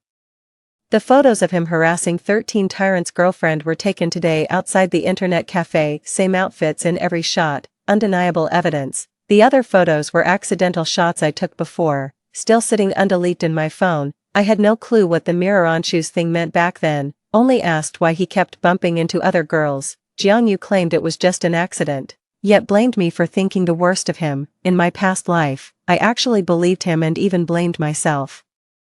It wasn't until I became a ghost that I finally saw the ugliness in his heart. Jiangyu was actually quite handsome and popular with girls. By all rights, he shouldn't have been like this, but he had this flaw. His ambitions soared higher than the sky. He thought the whole world was beneath him, yet resented everyone for having it easier and better than he did. Pathetic and laughable. He tore up my test papers out of envy for top students, then groped a school bully's girlfriend to spite him. In his deluded secrecy, he savored the thrill of petty revenge. Then he turned around and shamelessly accused the girl who trusted him wholeheartedly of having no self-respect. Disgusting. Students who saw the post found it equally revolting. Comments identified Jiangyu in the photos, with some even posting damning evidence. The post went viral within minutes. When I went to wash my hands, I was just waiting for 13 Tyrants to come settle the score. Before Jiangyu could even snap out of his daze, 13 Tyrants already slapped him across the face. Think carefully before you speak. I can't stand liars. Was it you or not? Another slap landed. The force of those two slaps was evident from the immediate swelling on Jiangyu's face. Stunned by the blows, he stammered, "Why yes, it was me." Just before the third strike landed, he raised his arm to block it. "But this was all my girlfriend's idea. Yes, she made me film it." Jiangyu nervously swallowed hard, pointing at the seat I'd just vacated. Her bag's still here. She'll be back any minute." His eyes darted around frantically searching for me. I could barely suppress my laughter. Jiangyu was being such a pathetic coward. Even the notorious 13 Tyrants fell for his bluff, scanning the room with him. "So where's your girlfriend?" Pressed against the doorframe, I instinctively recoiled and bumped into Sujwa behind me. He was sneaking peeks at the drama too. I looked up, he gazed down, that smug grin on his face didn't escape my notice. 6. Regretting dating that Jiang, what's his name yet, can't expect ivory from a dog's mouth, he sure knows how to twist the knife. Not only that, he yanked me aside and boldly reached out to pull, the door swung open, caught completely off guard, I was abruptly thrust from darkness into blinding light, multiple gazes locked onto me, sending my heart racing as I desperately calculated which exit route would result in the least beating. Sujwa suddenly stepped forward, shielding me with his body, his towering 6-foot frame completely blocked my view. Are you brain dead? 13. What woman wants to look at another woman? Even if she did, why wouldn't she touch herself instead of letting some creep do it for her? Are you stupid or what? Why did Sujwa have to take a swipe at me right now? 13's rage was boiling over. But his expression shifted instantly when he turned and saw it was Sujwa. Oh, brother Zhua's here today too, huh? He released his grip on Jiang Yu's shoulder and asked tentatively, this kid goes to your 10th high, don't tell me you're looking out for him. Sujwa sneered, I don't take in trash, this coward makes me sick just looking at him. Casually grabbing a stick from the corner, he tossed it to 13 tyrants. I've got college entrance exams to worry about. Just rough him up a bit, don't bring the cops down on us. 13 tyrant grinned, tapping the bat against his palm. Got it, boss Zhua. Stalking toward Jiang Yu step by step. Which filthy hand of yours touched my girl, you bastard? I craned my neck to watch, but Sujwa shoved me into the private room. Click, the door locked. It's too gory. Don't want to scare a good student like you. Jiang Yu's blood-curdling scream came from outside. A shiver ran down my spine, but I almost laughed. Then 2 warm hands covered my ears. Don't be scared. Nothing serious will happen. Even 13 wouldn't dare barge in. Sujwa chuckled lowly, so brave with me, yet such a coward otherwise. The faint scent of tobacco lingered on his fingertips, normally something I'd detest, but now, my already fearless heart seems to have grown even calmer. Fine. I'd decided not to tell him how I beat that vengeful spirit so badly even the king of hell wouldn't recognize it. Sensing the commotion outside was winding down, I waved at Sujwa. I'm out. He looked startled. Where to? Go back and study for your exams. All this trouble I'm causing isn't just to get back at Jiang Yu. The main thing is to stop him from disrupting my studies. Like I'd sink to that scumbag's level. Sujwa's face went completely blank. I stepped out the door, then turned back. Aren't you going back to study hall?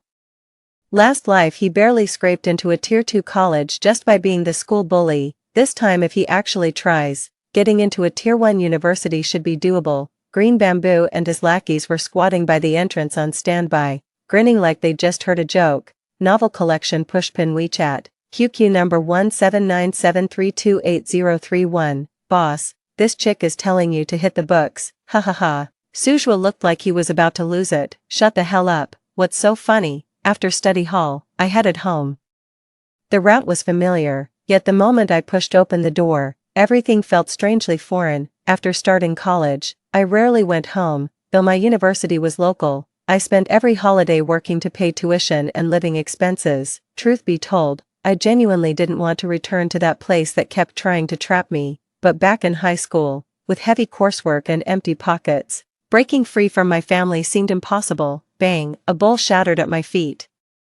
I said I'm not eating, stop nagging. My brother stormed toward the master bedroom, his phone blaring game sounds. Grandma trailed behind, fussing. How can you skip dinner? At your age, you need proper meals to grow strong. Spotting my return, she pointed at the spilled egg custard on the floor. Zhao, clean this up now. Same old story, from infancy to his teens. Grandma's been chasing my little brother around to feed him. Is eating independently really that hard? Stepping over the mess.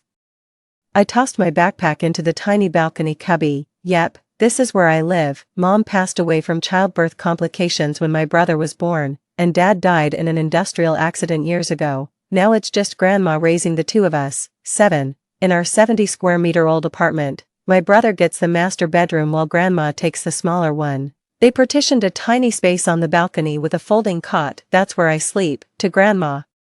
My brother represents the last surviving bloodline of the Zhou family. I'm just a money-losing burden who'll be married off sooner or later, but at least it's my own private space, and I'm content with that. When Grandma came out again and saw the floor still in disarray, she yanked open the partition curtain. Aren't you going to clean up? Do you expect these old bones to get down on the floor and scrub? I was halfway through changing when I quickly grabbed my pajamas to cover myself.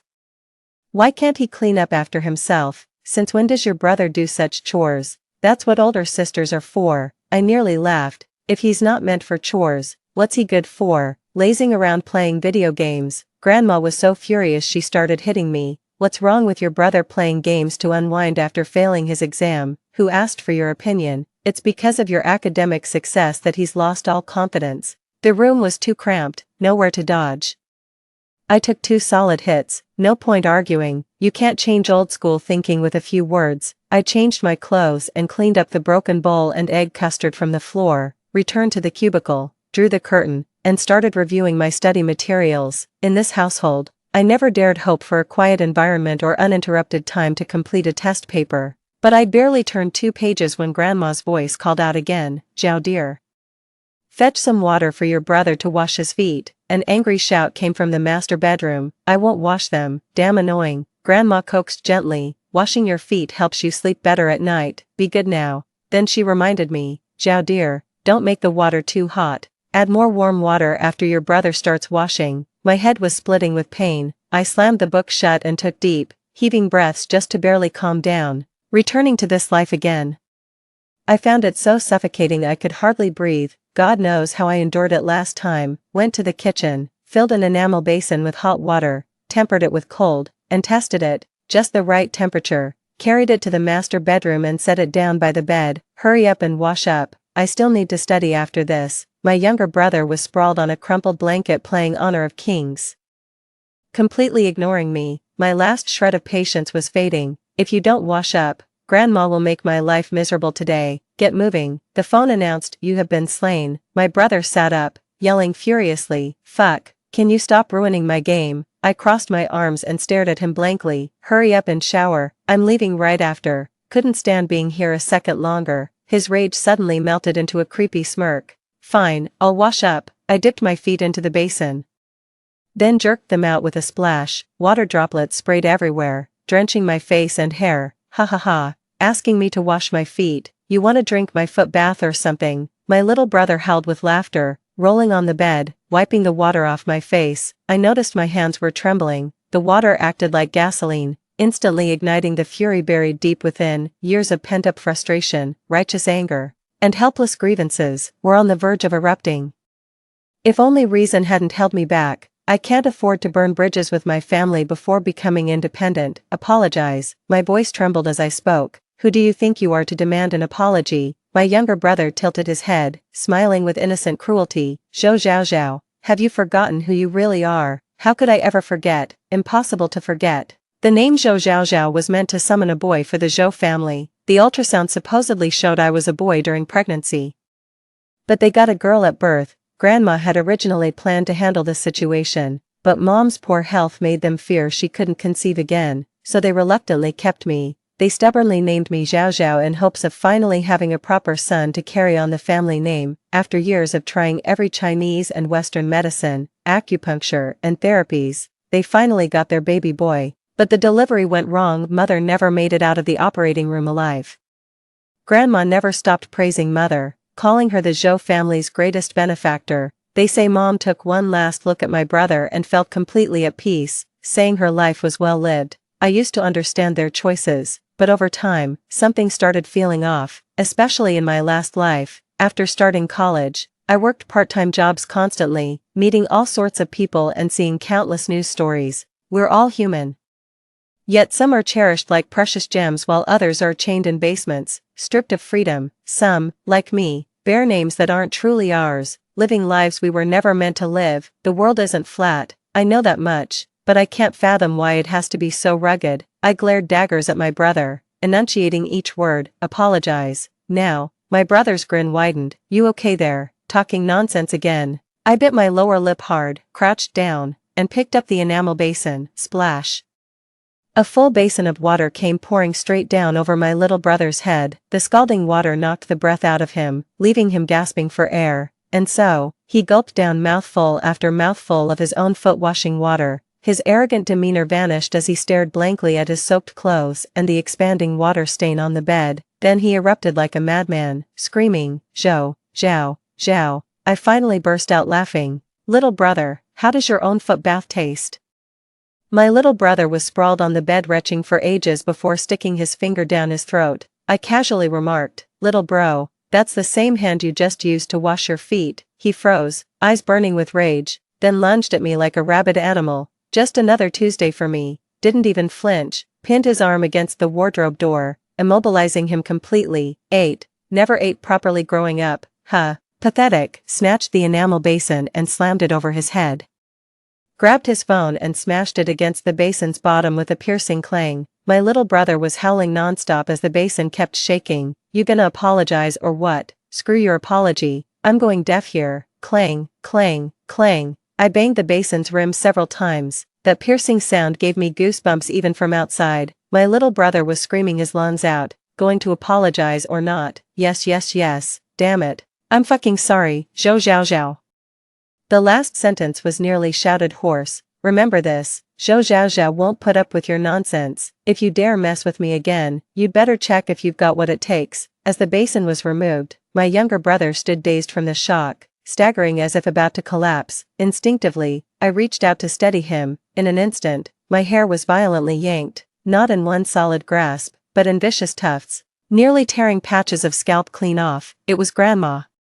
She truly had more expertise in these scrappy brawling tactics. She actually had the heart to be cruel to her own granddaughter. Seeing Grandma coming to his aid, my brother suddenly perked up and got aggressive, kicking me violently. "How dare you hit me? And now you want an apology? Who do you think you are? How dare you hit your brother, you worthless burden?" I can't tell whether the physical pain cuts deeper, or the anguish in my heart hurts more at this moment.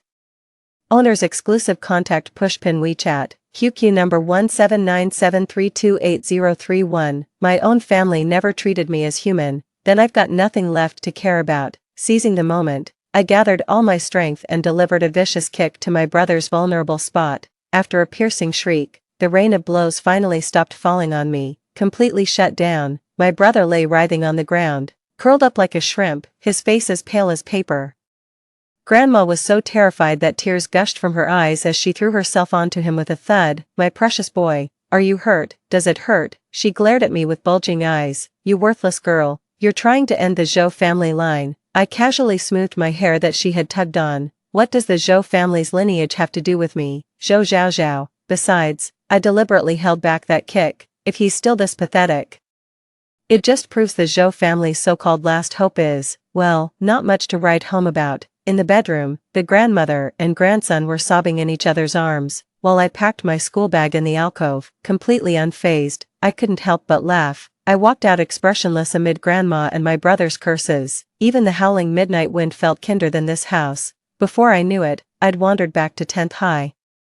This place I once loathed has become my last resort when there's nowhere else to go. Pity it's pitch black here too. A few steps down the alley, the internet cafe is still buzzing with life. Oh right, you can rent the cafe overnight. But after patting my empty pockets, I hesitated. My allowance has always been meager. Sometimes when I bought meals for Jiangyu and he forgot to pay me back, I had to skimp on my own food to make ends meet. I should have asked him for the meal money before 13 tyrants showed up today. Regret. I kicked at the roadside pebbles, my gaze fixed on the trash bin beside the internet cafe. It was filled with empty water bottles, along with delivery boxes and takeout containers. Granny used to say if we saved them up, we could get a few bucks per pound. I was deep in calculations when I looked up to see Suj was standing before me, hands stuffed in his pockets. No more those ripped jeans. Just proper trousers that actually looked good. Even his hoodie had lost that try-hard vibe, but his expression, well, words failed me. "Are you planning to dig through trash?" I nodded. "That's exactly what I had in mind." Sujwa led me into the internet cafe with a face like thunder. I paused at the entrance of the private room. From what I remembered, the VIP lounge was spacious and lavishly decorated, clearly expensive at first glance. "I don't want to split such an expensive bill with you. How about lending me some cash? I'll just grab a seat at the regular tables and pay you back in a few days." Sujwa scratched his head in frustration. "Who the hell wants to team up with you? Damn, never thought you'd be this difficult." Without another word, he grabbed my wrist and pulled me inside. "Didn't you tell me to study alone? Fine, tutor me through this test. I'll pay your hourly rate." After a moment's hesitation, I stopped resisting and followed him in my past life as a tutor. Clients initially lowballed my rates because I graduated from a second-tier college. Daily updates pushpin WeChat Japanese symbol for beginner, QQ1797328*031, but when my students' grades improved dramatically, my reputation grew. By junior year, I was commanding premium rates. Suj was definitely getting his money's worth this time. The lights flicked on as Sujwa looked at me with a furrowed brow. He pulled me into the private bathroom. What happened to you? The mirror reflected a disheveled figure, matted hair. 3 bloody scratches across the face, completely drenched and utterly pathetic. I couldn't exactly say I'd been in a fight with family, I sighed. Just to scam a few more empty water bottles from you. Sujwa laughed in frustration. Zhou zhao zhao, you're something else. Just wait, I'll buy a whole case later, dump all the water, and give you every empty bottle. Why waste good water? Are you dumb? Just give me the full case. I'll sell it at 20% off. They stared at each other until one of them burst out laughing. Sujwa's private room was impeccably clean and luxurious, with incredibly comfortable seating. After tidying myself up, I pulled out a test paper from my bag and spread it before him. Time to get writing. He insisted on pressing a band-aid onto my face. I shoved the test paper closer to him again. Get writing. Thirsty? Want me to crack open a water bottle? Sujwa asked. I grabbed the guy who'd just stood up and pushed him back down. Cut the nonsense and write already. Sujwa tossed the gum box lazily in his hand. You're serious about this? No need to go that far. 9. After a moment's thought, it clicked. This is already one of the easier senior year exam papers. If you still find it difficult, I'll find you a freshman level 1 online. The chewing gum hit the floor with a smack. Sujwa narrowed his eyes dangerously. You think I can't solve this? Who exactly are you looking down on? Look down on you? Huh, in my past life at a university, I'd occasionally run into Sujwa, but he always acted, strangely, either staring at the sky, or gazing at trees. Once on the sports field with nothing around, he was just looking at his own hands. I kinda get it though. School tough guys tend to be a bit extra with their athleticism, who can truly excel in moral, intellectual, physical, aesthetic, and labor education all at once, but Sujwa, holding his breath in defiance, flipped the paper over and started working on the final problem. Don't be reckless, go easy on yourself. I worried about pushing him too hard. To my surprise, as I watched, his approach to solving the problem turned out to be spot on. Sujwa slammed his finished test paper in front of me with a cocky grin. If this isn't full marks, I'll take your last name. It actually was full marks. Watching him barely conceal his hopeful expression, I could no longer maintain my poker face. Think this is funny? Someone who clearly could ace exams chooses to play the struggling student, just to end up at some mediocre school. You find that amusing. Others struggle so hard to take control of their lives yet end up powerless, while you treat life's opportunities so carelessly, thinking you're hot shit, calling me an idiot. Look who's talking. I never expected to break down crying like this. Even ghosts shed tears sometimes. I didn't cry when I saw my grandmother and boyfriend leeching off me in my name. I didn't cry when a horde of vengeful spirits hunted me down and nearly shattered my soul. Not even after rebirth, when my grandmother and brother beat me together, did I shed a tear. But watching the freedom and opportunities I'd longed for being trampled so carelessly, that finally broke me. In my past life, Jiangyu kept offering congratulations until I received my admission letter and discovered he'd tampered with my college application. My grandmother wouldn't even cover my tuition or living expenses. On my first day of enrollment, I had to apply for student loans, and every weekend after that was spent working odd jobs to make ends meet. All this was painful, but nothing haunted me more than a single sentence. On the day I received my admission letter, I ran into Himayan, an old middle school classmate. He'd just gotten his acceptance letter from Tsinghua University and was eagerly sharing the news with me. Seeing the bold A on my acceptance letter cover shocked them more than it did me. Zhou zhao zhao, you ranked 3rd in our high school entrance exams while I was only 10th. Zhou zhao zhao, you could have gotten into Tsinghua or Peking University too. Why didn't you? That day I fled in utter defeat. Why do I keep questioning myself? Why could have but didn't? When I graduated from middle school, my homeroom teacher excitedly told me that ranking top 3 in the high school entrance exam meant having one foot already in Tsinghua or Peking University. As long as nothing goes wrong. What a pity that my life has been nothing but wrong turns. Sujwa sprang up in alarm as I sobbed uncontrollably, his chair skidding backward across the floor. Please don't cry. I promise I'll study properly and finish all my practice tests from now on, okay? I wasn't scolding you. Every time I sit by the lake, I'm cursing myself. I regret not knowing everything you've been through. Honestly, my family's a mess too. After my parents divorced, they practically wanted to kill each other. Some days I don't even know why I bother getting out of bed. Alright, Zhou Zhao Zhao. We've been given this second chance, let's take our exams seriously and make the most of life. Deal, I wiped my tears. So, you're reborn too. Suzhua froze for 2 seconds. Holy shit, I grabbed the tissue he handed me. So how did you die? He turned away awkwardly, mumbling, well, I just woke up back here. Anyone else get reborn? Nope, that's sure about it. Absolutely, though doubts still lingered. Seeing Suzhua's stubborn refusal to talk without interrogation tactics, I wiped my face and shifted my focus. Every moment in senior year is precious.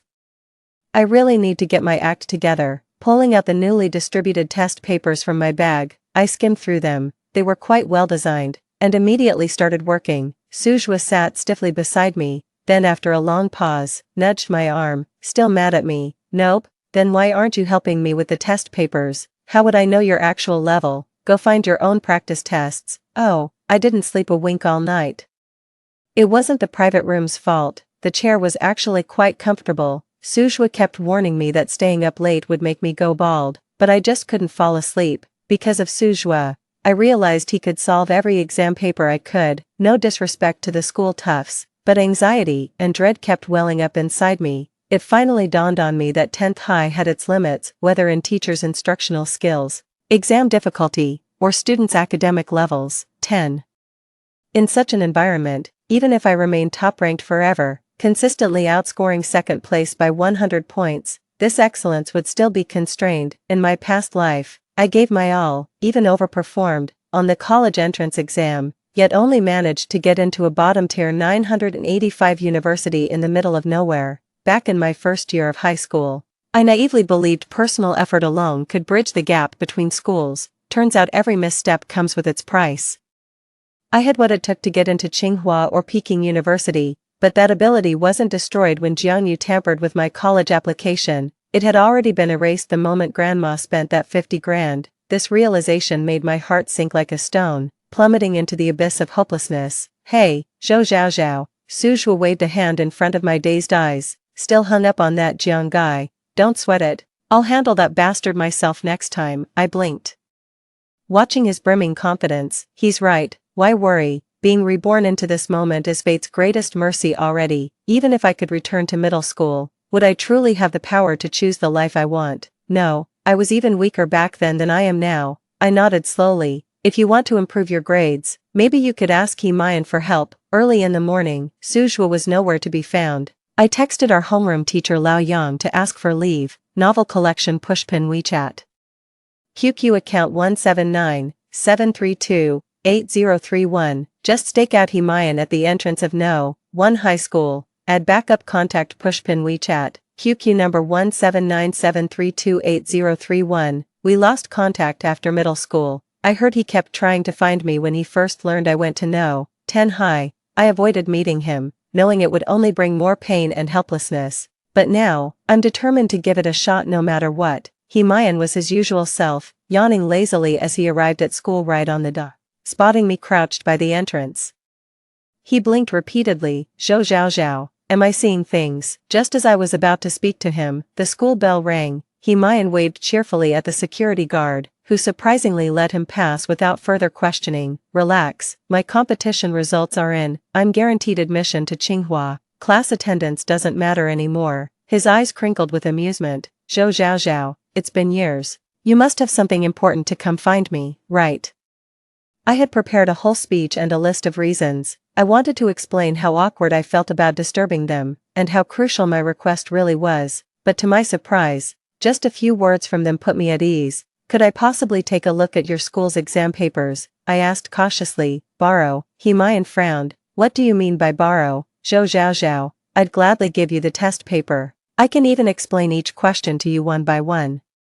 Do you have any idea how long I've waited for this day? I've been hoping you'd reach out to me again. He threw his backpack on the ground and unzipped it. It's completely empty inside. Just a bag, nothing more. Can I borrow a pen and some paper? He reached out awkwardly, using my 3-5 book as a pad. He wrote swiftly, "You need test papers, right? Here, take these practice exams, and the monthly tests too. Our weekly math quizzes are well designed, I'll give you all of them." Just practice tests aren't enough. Our teacher compiled this exam key points booklet called Tsinghua One-Shot Wonder, corny name, but the questions are actually well chosen. I've got my own mistake notebook. Wait, no, those are for competitions. Tell you what, I'll ask our class monitor for their error compilation. Before long, they'd filled an entire page with notes. Mayan arranged to give me a few test sets that evening so I could start studying. The usually sluggish guy perked up as he waved at me and strode into campus, even letting out a sharp whistle. His energy reignited something in me. A dormant fire began smoldering in my veins again. Putting away my pen and notebook, I clenched my fists and pumped myself up. Turning around, I spotted Suzhua leaning casually against a tree, tossed me 2 bags without a word and left. One contained a brand new outfit with tags still attached, the other held a jianbing guizi with double eggs. I went to Mayan to collect the exam papers. After some thought, I decided to just go to the internet cafe. It's the only place where I can focus on solving problems undisturbed. Suzhua said that private booth was his yearly reserved spot, telling me to feel free to use it any time. I did the math on the tutoring fees he'd effectively paid me. It was substantial, so I stopped worrying about it. There was something off about Suzhua tonight. The shoulder-length hair was trimmed short. The silver gray dyed back to black, clothes neatly pressed and crisp, speech now measured and deliberate. It's fine, really, just doesn't feel like him. Instead of focusing on your studies, why bother with all this? I watched as he somehow produced a pair of glasses and put them on. 11. Suzhua leaned against the table, his long legs swinging carelessly. Aren't you into this type? After a brief pause, I replied. Mayan was my middle school classmate. You two are nothing alike. Seeing that look of misunderstanding forming again, I decided to lay it out plainly. At first I thought you were kinda cringy with that edgy style, but you grew on me. Not bad looking actually, Suzhua said through gritted teeth with a complicated expression. Zhou zhao zhao, you really aren't afraid of me, are you? That evening I swung by home. I kept telling myself on the way, just going back to grab a few things, don't get your hopes up, yet reality turned out worse than my lowest expectations. The moment I stepped in, Grandma swung a slap at me. Thankfully I dodged it with ease. Do you have any idea how badly you've hurt your brother? Didn't ask where I went yesterday, didn't ask where I spent the night. I looked over and saw my brother sprawled on the couch, cursing while playing video games, too scared to confront me. So they're deliberately turning a blind eye. Must not have heard enough. I walked into my cubicle and started packing my things into a bag. Thankfully there wasn't much, a single large bag held everything. I opened the door and stepped out, ready to leave. Grandma finally called after me. Where do you think you're going? Since when did you start acting up? In my past life, my endless obedience was taken for granted. Now when I dare to stand up for myself, I'm accused of causing trouble. How ridiculous. I'm moving to the dorm, I said wearily. What dorm? We've got food and shelter at home. Why waste good money at school? Grandma's voice rose sharply. Right, every penny spent on me is wasted. Don't worry, you won't pay a dime for room or board. I need a quiet place to study for my college entrance exams. The moment those words left my mouth, I regretted them. Sure enough, Grandma snapped impatiently. Always studying. What's the point for a girl? Aunt Wang found a family offering a hefty bride price. You'll get engaged right after graduation. That's no way to talk, Granny. Suzhua appeared at the doorway unnoticed. Who are you? Granny hunched her already slightly stooped frame. Wary, I'm Zhou Zhaozhao's homeroom teacher, Suzhua declared without batting an eye, but with his crisp white shirt, black trousers, and gold-rimmed glasses, he did have that refined yet unscrupulous vibe. You think Zhou's here for regular boarding? Think again, she's tutoring our students, we'll provide room and board, plus pay her a salary. She'll earn way more than any of you. That's what education does for girls, old-timer, get it now. Granny's eyes lit up the moment she heard about the wages. She pushed me toward the door. Go on then, just remember to hand your wages to Granny later. Suzhua pulled Grandma's hand away. Old lady, pinning hopes on that grandson of yours will leave you starving someday. This girl here's the real golden goose you should be clinging to. I shot him a glare. On our way back to the internet cafe, Suzhua swung my bag back and forth like a pendulum. Don't swing it so hard, Dad's old gift mug is in there, I warned. In this house, perhaps he was the only one who ever showed me a little love. That mug was the reward he proudly gave me when I ranked first in my junior high school year, finally talking to me. Sujwa tilted his head. I wasn't wrong earlier, you're the real MVP here. I may be the MVP, but not just anyone gets to ride my coattails. I took a deep breath. They're not worthy. Sujwa took 2 quick steps forward, turned around and blocked my path with a mischievous smirk. Then am I worthy? Can I hug you? I stumbled on flat ground, changing the subject. Since I'm taking your tuition fees, I'll have to be as strict with you as I am with my students. Sujwa scoffed. Bring it on, I'm not scared of you. Arrived at the internet cafe, the place looked completely different. The gaudy cabinets that used to line the wall behind the chairs had all been removed, replaced with a bed, just a tiny bed. I looked up at the culprit with unspoken exasperation. Oblivious, he retorted. What, you're homeless, aren't you? Surely you can't keep sleeping on chairs for 6 months straight. His lips curled into a smirk. Or, you could crash at my place. Works for me, my 3,000 SQFT apartments emptier than a ghost town. Honestly, the only functional thing left there is the bed. A violent coughing fit seized me. Back then in my past life, I was still naive about many things, but now, my face burned with scorching heat. Sujwa clutched his stomach laughing. Zhou zhao zhao. Second time's the charm. Finally it's your turn to be at my mercy. Ha ha ha. Relax, I won't mess with you. Just want to give you a comfier study environment. You need proper rest to tutor me well.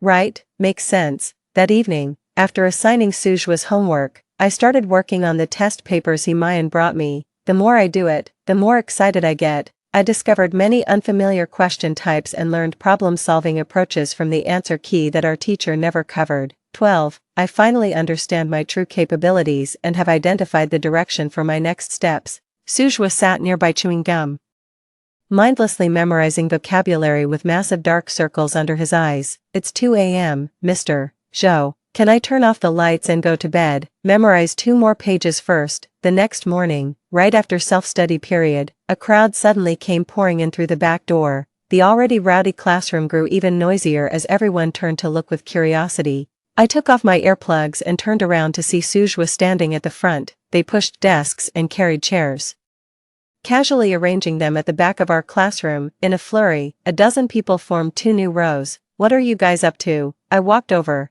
Didn't you tell me to study hard? Well, here I am, not just studying myself, but getting all my buddies to join in, right? He tilted his chin up, looking around smugly. The little string lights responded lethargically. Yay, stop fooling around. Sujwa, we're having a proper class here. My temples were throbbing. Who's fooling around?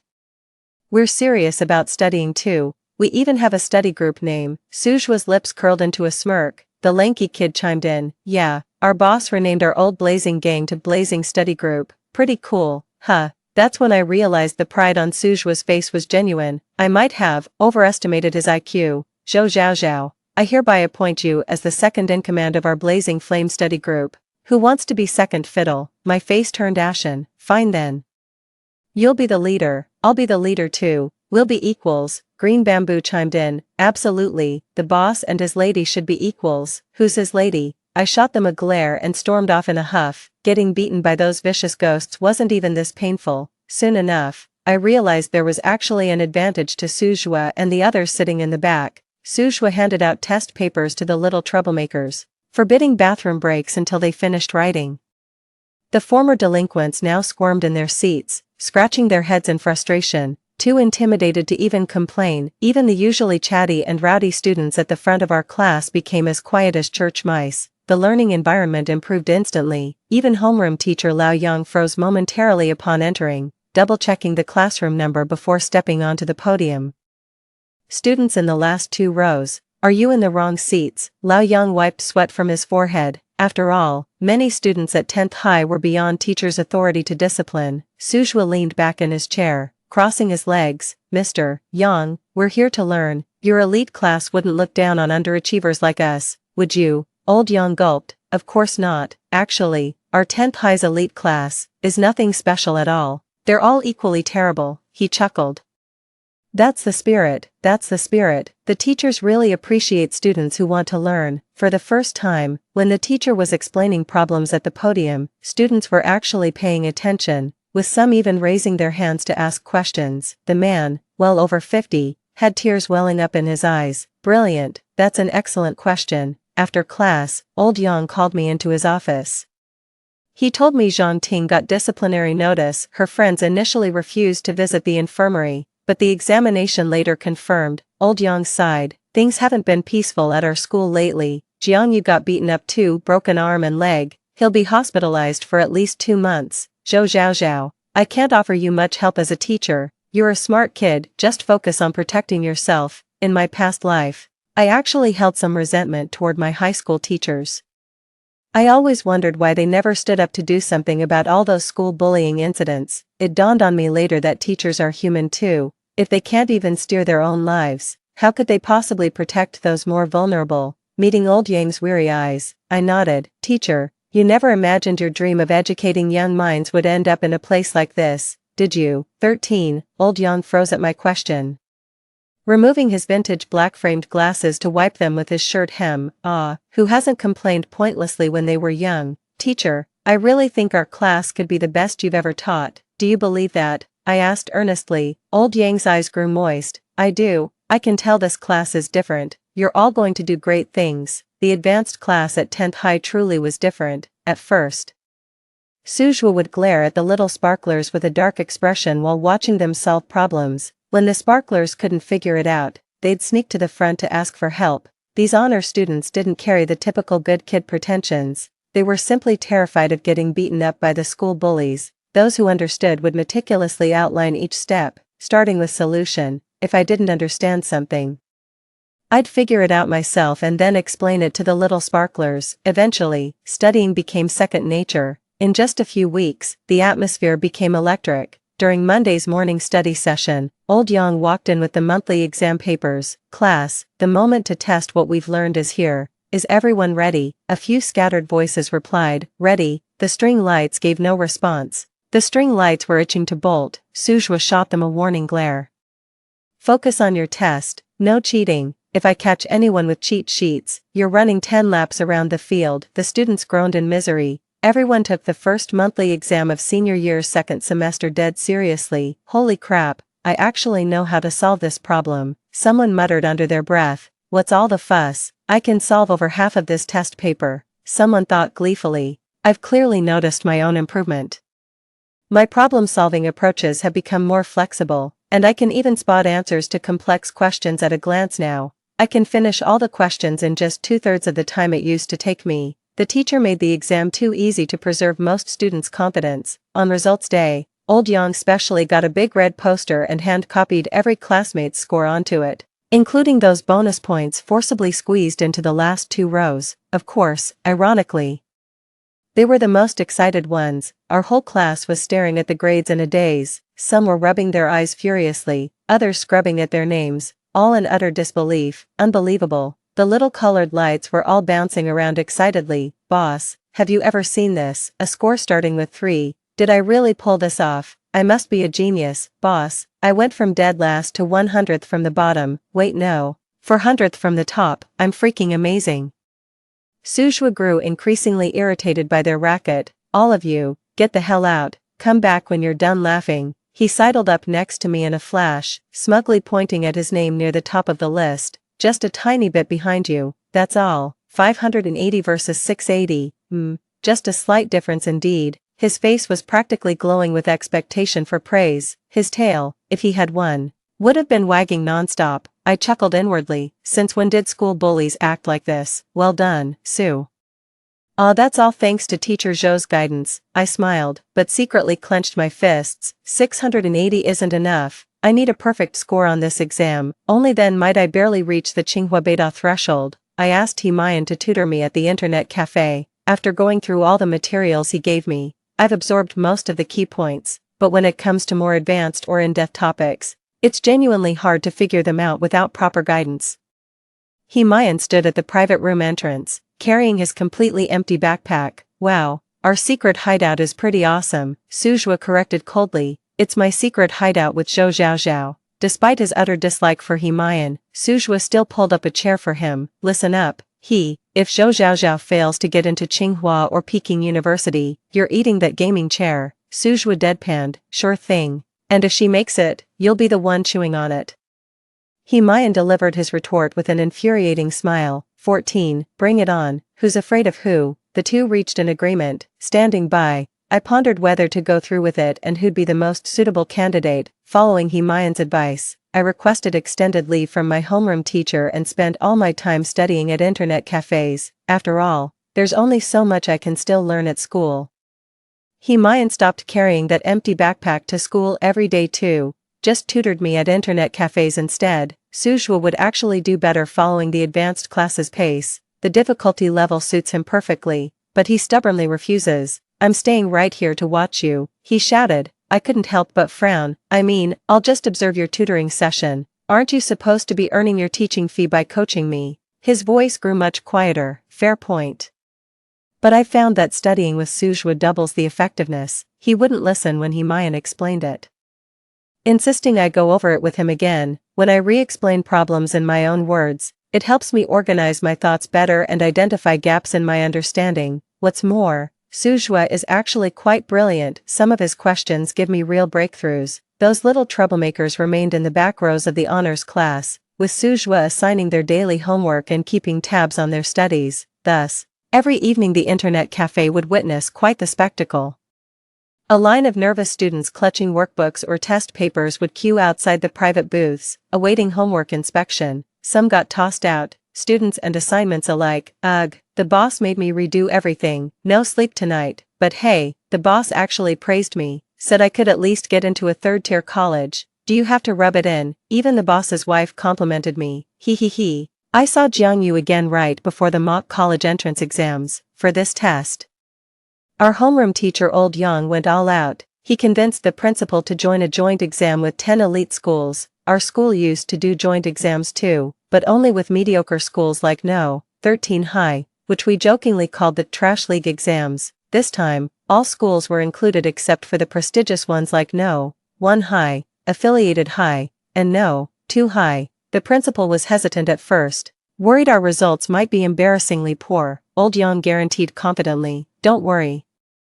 We'll secure at least one spot in the top 10, and just like that, the pressure landed squarely on me. It's alright, Zhao. I believe in you. Old Yang's eyes sparkled with youthful energy, as if he'd shed 5 years, brimming with determination. Got it, teacher. I believe in myself too. It really was time to find my place on a bigger stage. Stepping out of the office, I ran into Jiangyu. He was still wearing braces on his arms and legs, not fully recovered yet. Zhao, you seem different from before, Jiangyu remarked. I suddenly became aware of the overly bright smile plastered across my face, especially when facing Jiangyu's gloomy expression. You're finally back at school. How's your health? I've been so worried about you, I said, putting on my most devoted girlfriend act. He scoffed. Do you really care? You never once visited me during my surgery or hospital stay. In my past life, I would have rushed to the hospital to take care of him if anything happened.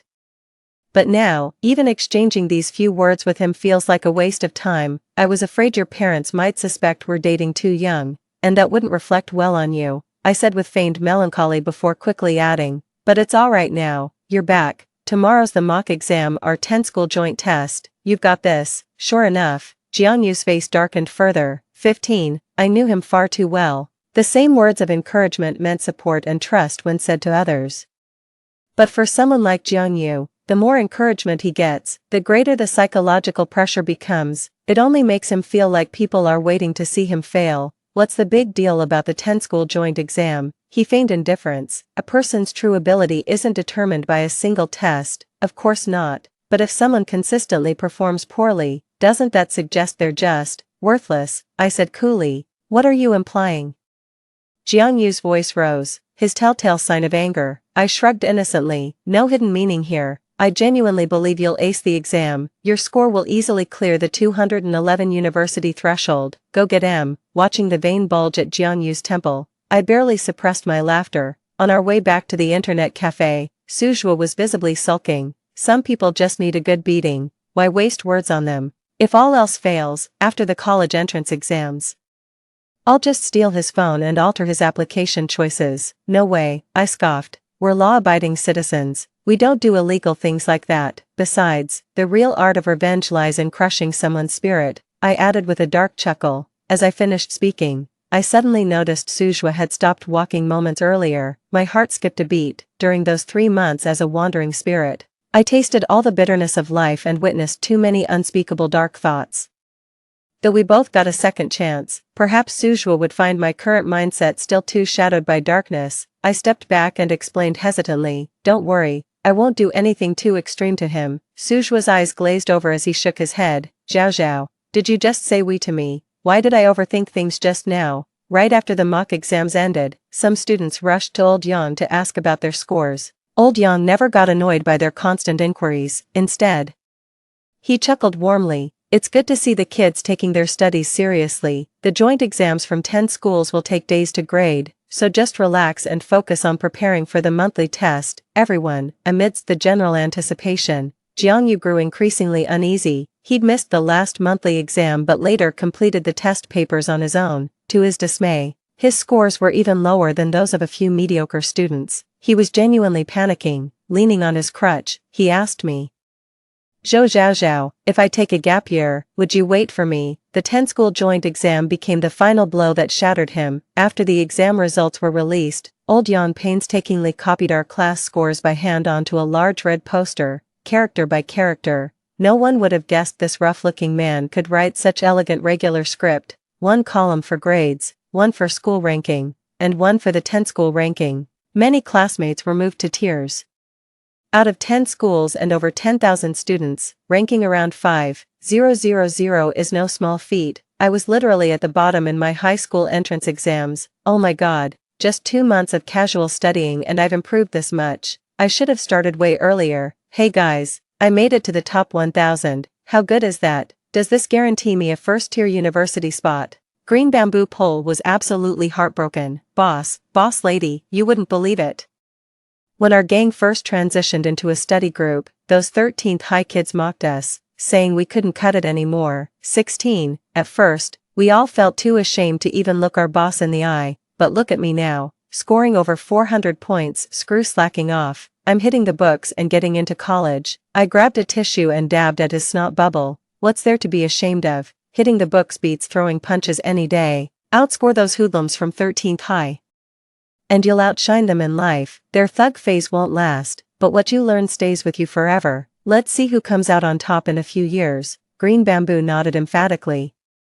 Damn right it'll be us. The fairy lights chimed in excitedly. Victory's gotta be ours. The energy in the room instantly became electric. Even the students in the front row of our class joined the chant. Victory has to be ours. Sujwa seized the chaos to grab my wrist, giving it a shake. "Mr. Zhou, did you see my ranking?" I saw it. Of course I saw it. I was first on the scoreboard, with Sujwa right behind me in second place. In the inter-school ranking, I came in second while he placed 10th. Old Yang's bold promise of securing a spot in the top 10 not only came true, but brought an unexpected bonus. Maybe it was the emotional build-up, or perhaps memories of that grueling month pulling all-nighters studying in internet cafes. My eyes grew misty, on the verge of tears. In my past life, my greatest dream was simply getting into any 985 university, just to escape City A, to leave that house behind. Bigger dreams, I never dared to dream them, nor knew how to. All I ever saw was that small circle of sky above the well.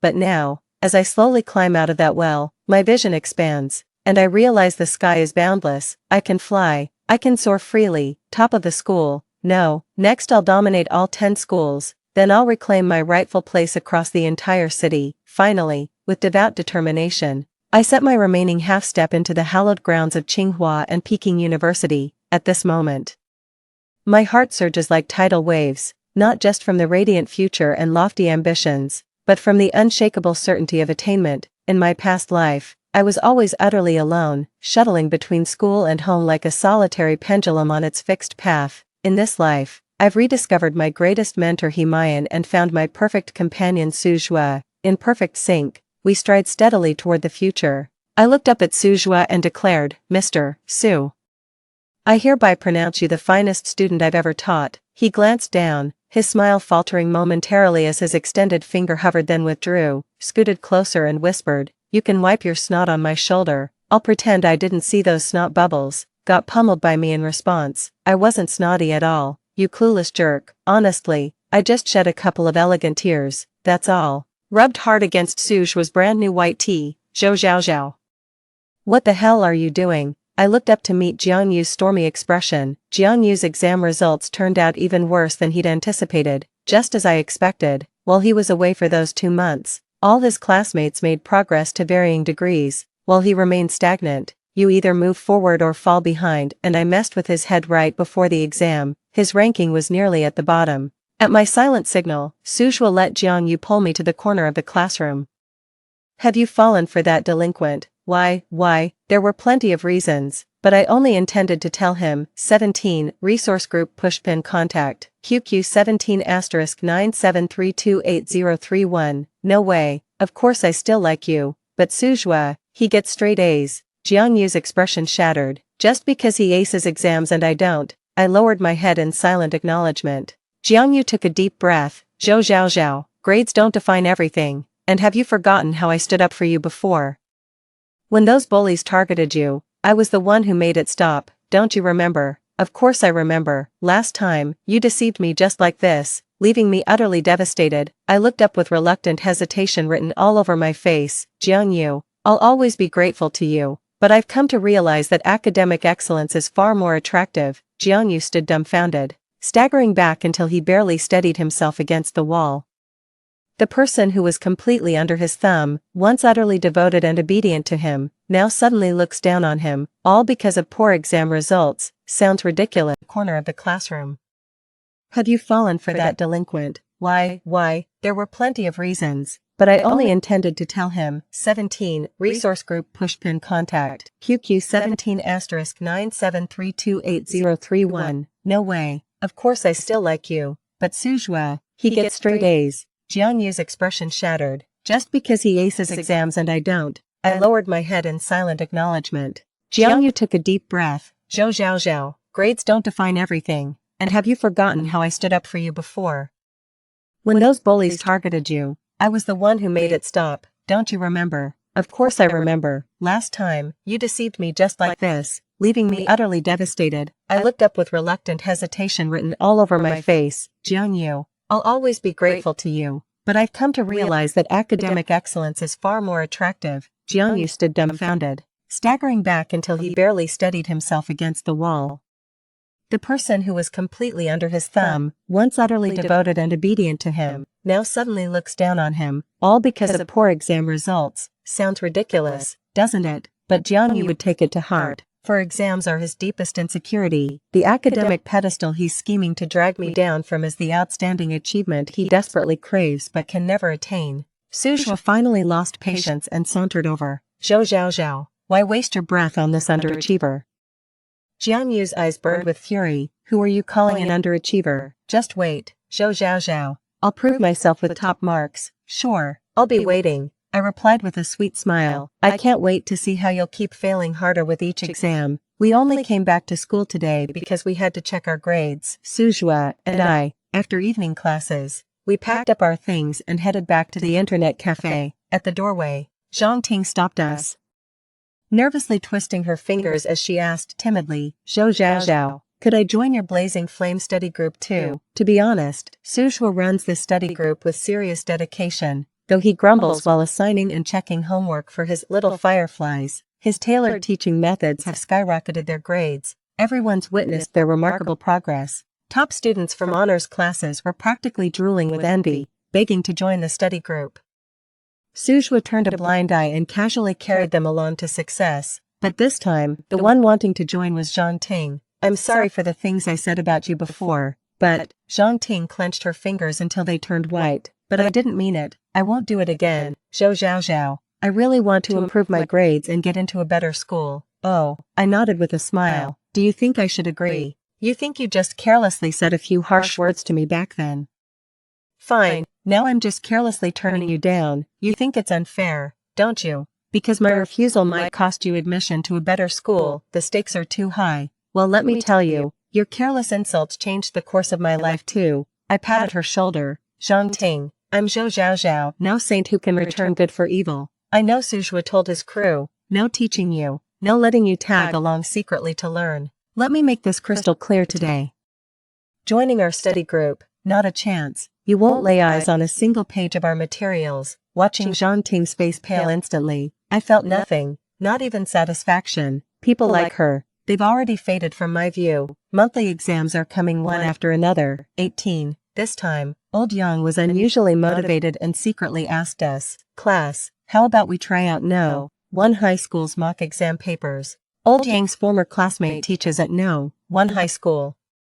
He gifted them a bottle of mithai and finally managed to get a set of mock exam papers. The moment people heard it was No. 1 High School, their first reaction was immediate intimidation. "It's alright, don't sell yourself short, give it a try and see where you stand in the city's top school." Nobody used to buy into old Yang's motivational pep talks, but somehow this time it actually fired everyone up.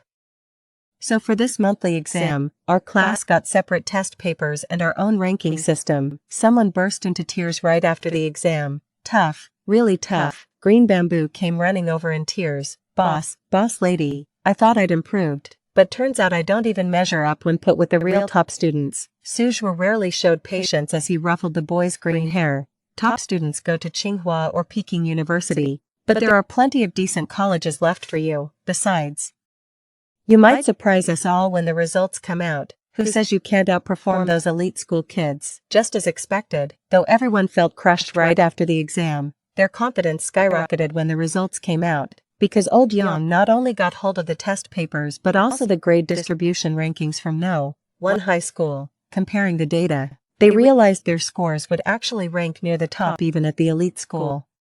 That dream school which always seemed out of reach suddenly felt within their grasp. Both Suzhua and I were quite familiar with the exam papers from No. 1 High School. Our scores consistently ranked first and second. This test was practically at the same level as the National College Entrance Exam. I scored 679, while Suzhua got 623. That dream school that once felt out of reach is actually getting closer.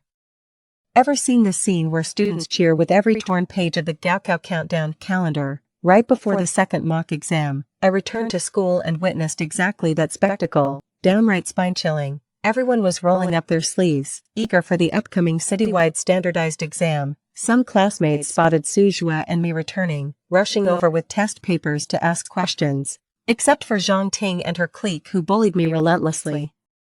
Most classmates had joined our study group. When evening self-study ended, they'd swarm into the internet cafe in droves, waiting for review sessions and QA, novel collection pushpin WeChat, QQ17973288031. Suzhua finally lost patience. "Take a number, and try helping each other out, will you? I need time to study too." He Mayan crossed his legs and said with a grin, "Our Su here's doing great now, even his students can teach others." Suzhua nearly snapped his pen in half. Exclusive contact pushpin WeChat. QQ*179*7328031. Who gave you the right to call me classmate? Only Zhou Xiaoxiao gets to be my teacher. Got it. But I'm Zhou Xiaoxiao's teacher. He Mayan taunted. "You're just jealous, aren't you?" They almost came to blows. "Fight all you want, just don't mess up the mock exams." I tried mediating, feeling utterly drained. The mock exam results were posted. The same red paper notices, the same delicate calligraphy. Suzhua was slapping his thigh in excitement. "Zhou Xiaoxiao, did you see this? Your results? Oh my god." "Yeah, I'm shocked too. Ranked third in the entire city. Though I've been working hard to reclaim my former standing, I never expected it to happen this fast, or this perfectly. I ranked third citywide in the high school entrance exam. Teachers said I was practically guaranteed admission to Tsinghua or Peking University. From my past life to this one, after wandering through countless detours, I finally returned to where I was always meant to be. It's been so hard. Unbearably hard. No one could possibly understand the anguish I've carried all these years, but it's unnecessary now. These results speak for themselves. May I lean on your shoulder once more? I asked Suzhua, tilting my head up. 19. Bathed in the morning light, his smile outshone the sun. Of course, the honor is mine. Tears streamed down my face. Suzhua's grades were excellent too, ranking in the top 100 citywide. I scolded him angrily. "With your brains, if you'd buckled down earlier, you could have easily gotten into Tsinghua or Peking University." He waved it off casually. "I don't need Tsinghua or Peking. Getting into any Beijing university with you is good enough." I wish I'd realized this sooner too, but I just wasn't mature enough back then. It took me 3 months by the lake to realize there's nothing embarrassing about hanging out with top students. Truth is, I'd already fallen for your relentless determination, I just hadn't noticed. I'm absolutely speechless about the school bully's twisted logic in his past life. As expected, Jianyu bombed the exam spectacularly, completely defeated. He asked if I'd drop out with him. I can't even bother pretending anymore, because he's already a lost cause. Why should I? Why should I throw away my bright future just to sync with you? Jianyu raised his voice. Zhou Zhaozhao, is your future more important than me? Of course. Who do you think you are? I found it utterly ridiculous. And I suggest you don't take a leave from school, because your grades will only get worse. When you come back, you might not even make it into a vocational college. Those words turned out to be prophetic. Jianyu barely scraped by the second-tier college cutoff in his previous life, but this time around, his performance was an absolute disaster, ended up with no college to attend. Su Zhua and I kept grinding through hell mode after the second mock exam until the third. When we adjusted our pace and consolidated key concepts, the night before the Gaokao, Su Zhua whispered to comfort me, "Don't stress too much. What if the questions are the same as back then? This is the issue we've discussed before, whether this year's college entrance exam papers will be identical to those from our previous life, living this second life. I've realized how much has changed, like a butterfly's wings. The slightest alteration triggers massive ripple effects. That's why I can't take chances. Su Zhua and I must push through this hellish, round-the-clock study marathon. Even if the exam content changes, we'll still achieve the scores we deserve." Himayan noticed us whispering in cut and disapprovingly. "What's this secret conversation? Students, care to share with your teacher? Claim benefits pushpin WeChat. QQ no 1797328031. Su Zhua snorted triumphantly. "That's between me and Zhou Zhaozhao." Himayan scoffed and went back to double-checking the things we needed to bring tomorrow. I looked at Su Zhua with amusement. "After the exams, you'll have to tell me your secret too. I've always had some theories about reincarnation." Examination hall. Seeing the exam paper was indeed different from my past life, and to my surprise, I felt even more exhilarated in that moment. All my efforts were about to be put to the test in this exam, unlike my previous life, where I frantically rushed through the papers in a sweaty panic. This time, I was remarkably composed. It felt like I could clearly see the logic and answers behind every question. All I had to do was calmly transcribe them onto the exam paper. The final bell rang as I handed in my last exam sheet. My heart was at peace, brimming with quiet satisfaction. Outside the exam hall, Su Zhua leaned against the wall gasping. Drenched in sweat, standing leisurely in the shade, Himayan watched with amusement. With the exam site being so far away, I doubt Su even finished his paper when he rushed over. The fact that Himayan could snitch on me while smiling like that was downright unbelievable. Bullshit. I finished the damn thing and double-checked before handing it in. I ran all the way here. 20. Su Zhua grabbed a bottle of mineral water, poured it over his head, shook it off like a wet dog, and asked with sparkling eyes, "How'd it go? How was the exam?" "The questions were super easy this time." "Why did it take you so long to finish?" "It really was easy. I finished way earlier, but I wanted to stay longer. This second shot at the college entrance exam didn't come easy, and I treasure every moment." The phone rang at 3 a.m. Half asleep, I saw Su Zhua spring up from his makeshift bed on the floor. During these months of brutal study sessions, we solved problems, discussed solutions, and repeated the cycle around the clock. When exhaustion hit, I took the narrow bed while Su Zhua and Himayan crashed on floor mats. After the exams, Himayan complained his back was killing him and went home to sleep for days. "Zhou Zhaozhao, quick, Qinghua's admissions office is calling." Su Zhua shook me awake. Post-Gaokao, I completely checked out and just wanted to crash. Only Su Zhua kept researching Peking Tsinghua admissions online, memorizing both universities' admission hotlines by heart. I answered the phone with sleep still thick in my voice, only to learn they'd already checked my scores and were recommending Tsinghua, second in the entire city. Not bad at all. I'll give it serious thought. Thank you. Hanging up, I met Su Zhua's intensely curious gaze. "You don't want to go to Tsinghua. Does that mean you won't be with Himayan?" Before his face darkened completely, I explained. "I choose my university for no one but myself. I want to live my own life, one that isn't shaped by others. And Su Zhua, I hope you'll choose the school you truly want, and live your own life too, without changing because of me." Su Zhua mumbled hesitantly, "But it's only because of you that I study hard. Otherwise, I'd just coast through like my past self, barely scraping into some second-tier college and drifting through each day in a daze." My parents have their own families now and can't be bothered with me. The more money they throw at me, the more absurd it feels, like cash is all a person needs to exist in this world. It was seeing you, tenacious as weeds pushing through cracked earth, that made me start thinking life might hold something worth living for. Sujua looked as dejected as a drenched stray dog. I ruffled his unkempt hair. Then go find your own joy in life. You'll discover there's plenty to be had. Don't be afraid.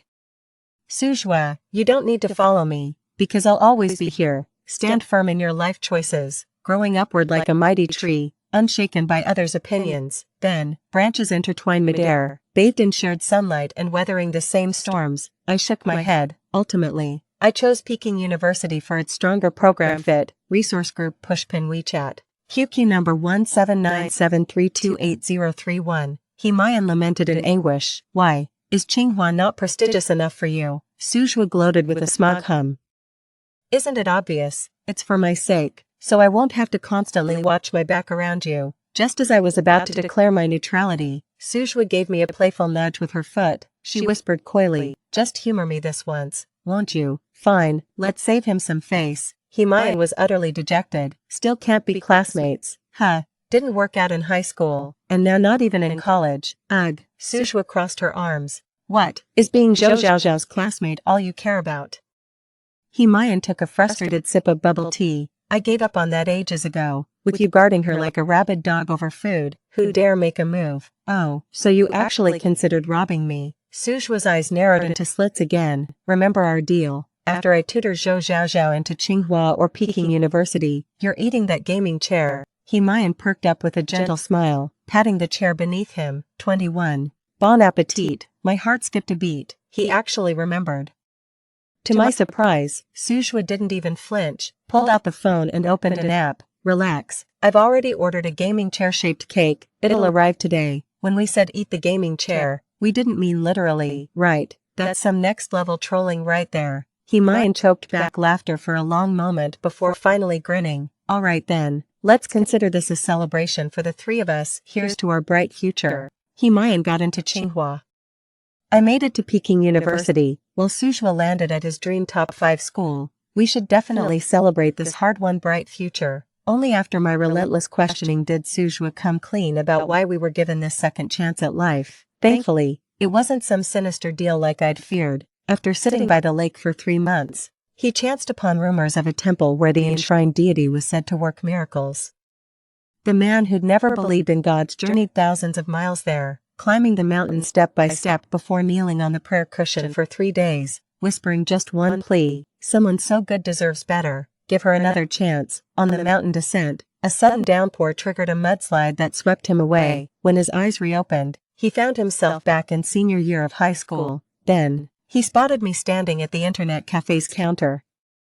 The gods work in mysterious ways. Buy one get one free. They gave you a second chance, and me a fresh start. Sujua murmured devoutly, palms pressed together. I silently whispered thank you a few times, grateful for this chance to make up for the regrets and missed opportunities from my past life. A few days later, old Yang called to say Grandma came looking for me at school. It's been too long since I've been home, yet I don't miss it at all. Still went to the school to bring Grandma back home.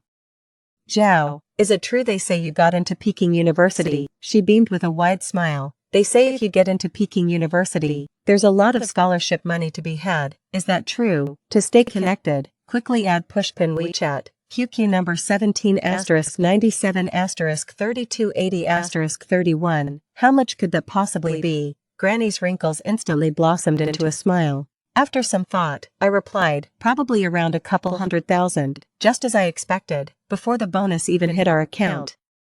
Granny and my little brother had already gone on a wild shopping spree. When cash was tight, they'd just activate online loan overdrafts. My brother was quite sharp when it came to that. By the time they found me again, the two of them were already over 100 grand in debt. Hey Zhao, has the bonus come through? We're 2 months behind on bills. Can we pay up this month?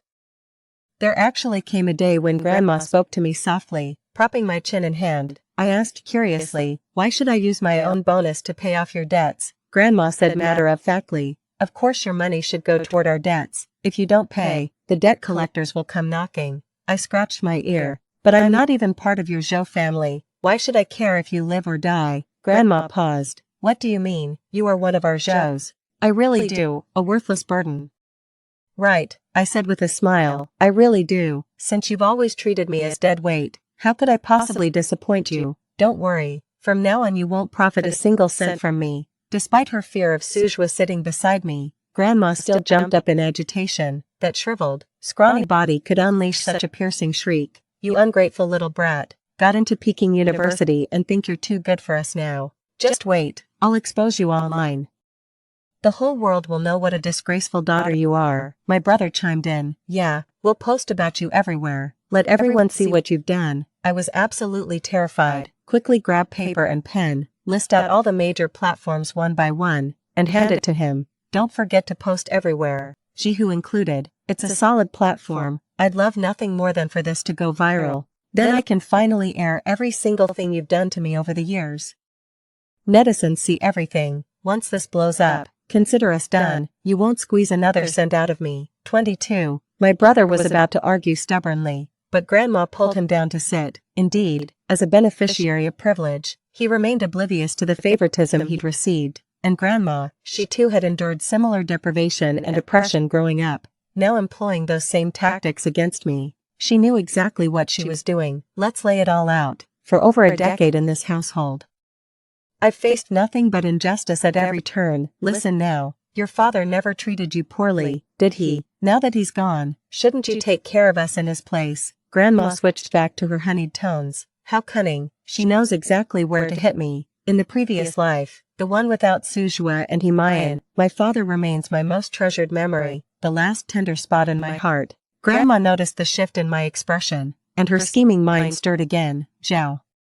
Your brother and I won't squander money anymore. Just cover our debts for now. That loan company your brother found is terrifying. They threaten to send thugs to our door if we don't repay the money. Obviously, these shady lenders that casually hand out six-figure loans specialize in these kinds of intimidation tactics. But then again, what's that got to do with me? How about we write an IOU? That should work, right? Grandma refused to give up. I sighed. Fine, go ahead and write that IOU then. Grandma cheerfully got up to leave when I stopped her. But not to me. Go borrow from relatives, friends, or neighbors. Pay back the loan company when you've scraped together enough. We both know that once you owe me, you'll never pay it back. In the end, I saved Grandma's bank account details and promised to transfer small amounts regularly. I plan to send her that 100,000 yuan over 10 years, after all. She's been carefully managing every penny to take care of me since Dad passed away. Don't lose or change that card, or the money won't go through, I reminded before leaving. Granny hissed through clenched teeth. How cruel, you heartless wretch. Gazing at this place I'd lived in for over a decade yet still felt alien, I chuckled dryly. I suppose I should thank you for raising me to be so well-behaved. I changed all my contact details to ensure neither my grandmother nor brother could ever find me again, finally breaking free from the family nightmare. The place that should have been my sanctuary gave me life but denied me basic dignity, a cruelty that cuts deeper than anything. If that's how it is, I'll walk away with my head held high. September arrived with the first whispers of autumn wind, the sun still blazing fiercely. Stepping through Peking University's gates, after a brief daze, I did what I always do first, inquire about student loans. Sujwa dragged the luggage while grumbling. What's the big deal? I could have just paid this measly tuition for you. Junior year, I foolishly believed my boyfriend's sweet talk about marrying our first love, and gave him everything precious I had. Jinyu, how is this a debt between us? Who keeps score? He stopped dead in his tracks, fuming. I had no choice. I stepped back and poked his cheek. Between us, it's always been you and me. He turned his face away, avoiding my touch. Sujwa, I want to love you freely and as equals. Will you give me this chance? I looked up and asked earnestly. He finally turned his face toward me, his frantic gaze sweeping over me as he struggled to catch his breath. Swallowing hard, he pressed his lips together and forced out the words. No. I was completely stunned. That was the last response I'd expected. Sujwa grabbed my hand, his fingers trembling slightly. No. I have to be the one to confess. You can't steal my moment. I was speechless yet amused. Fine then, you do the confessing. I won't steal your thunder. No way. That's way too casual. Sujwa was practically frantic. I plan to confess on your birthday. Everything's ready. I watched his face flicker between excitement, anxiety, and this pitiful pout. suddenly remembering his old bad boy at school swagger. What a trip down memory lane, Sujua. Oh Sujua. Did you ever imagine this day would come when you sat by the lake every day in our past life calling me a dumbass? Alright, I won't push you, but can you give me a little treat in advance? I asked. Under his puzzled gaze, I rose on tiptoe and leaned in. He remained frozen, instinctively bending down, and so, I pressed a gentle kiss upon his forehead. How glorious, this scorching sun, this fiery youth I'll forever cherish.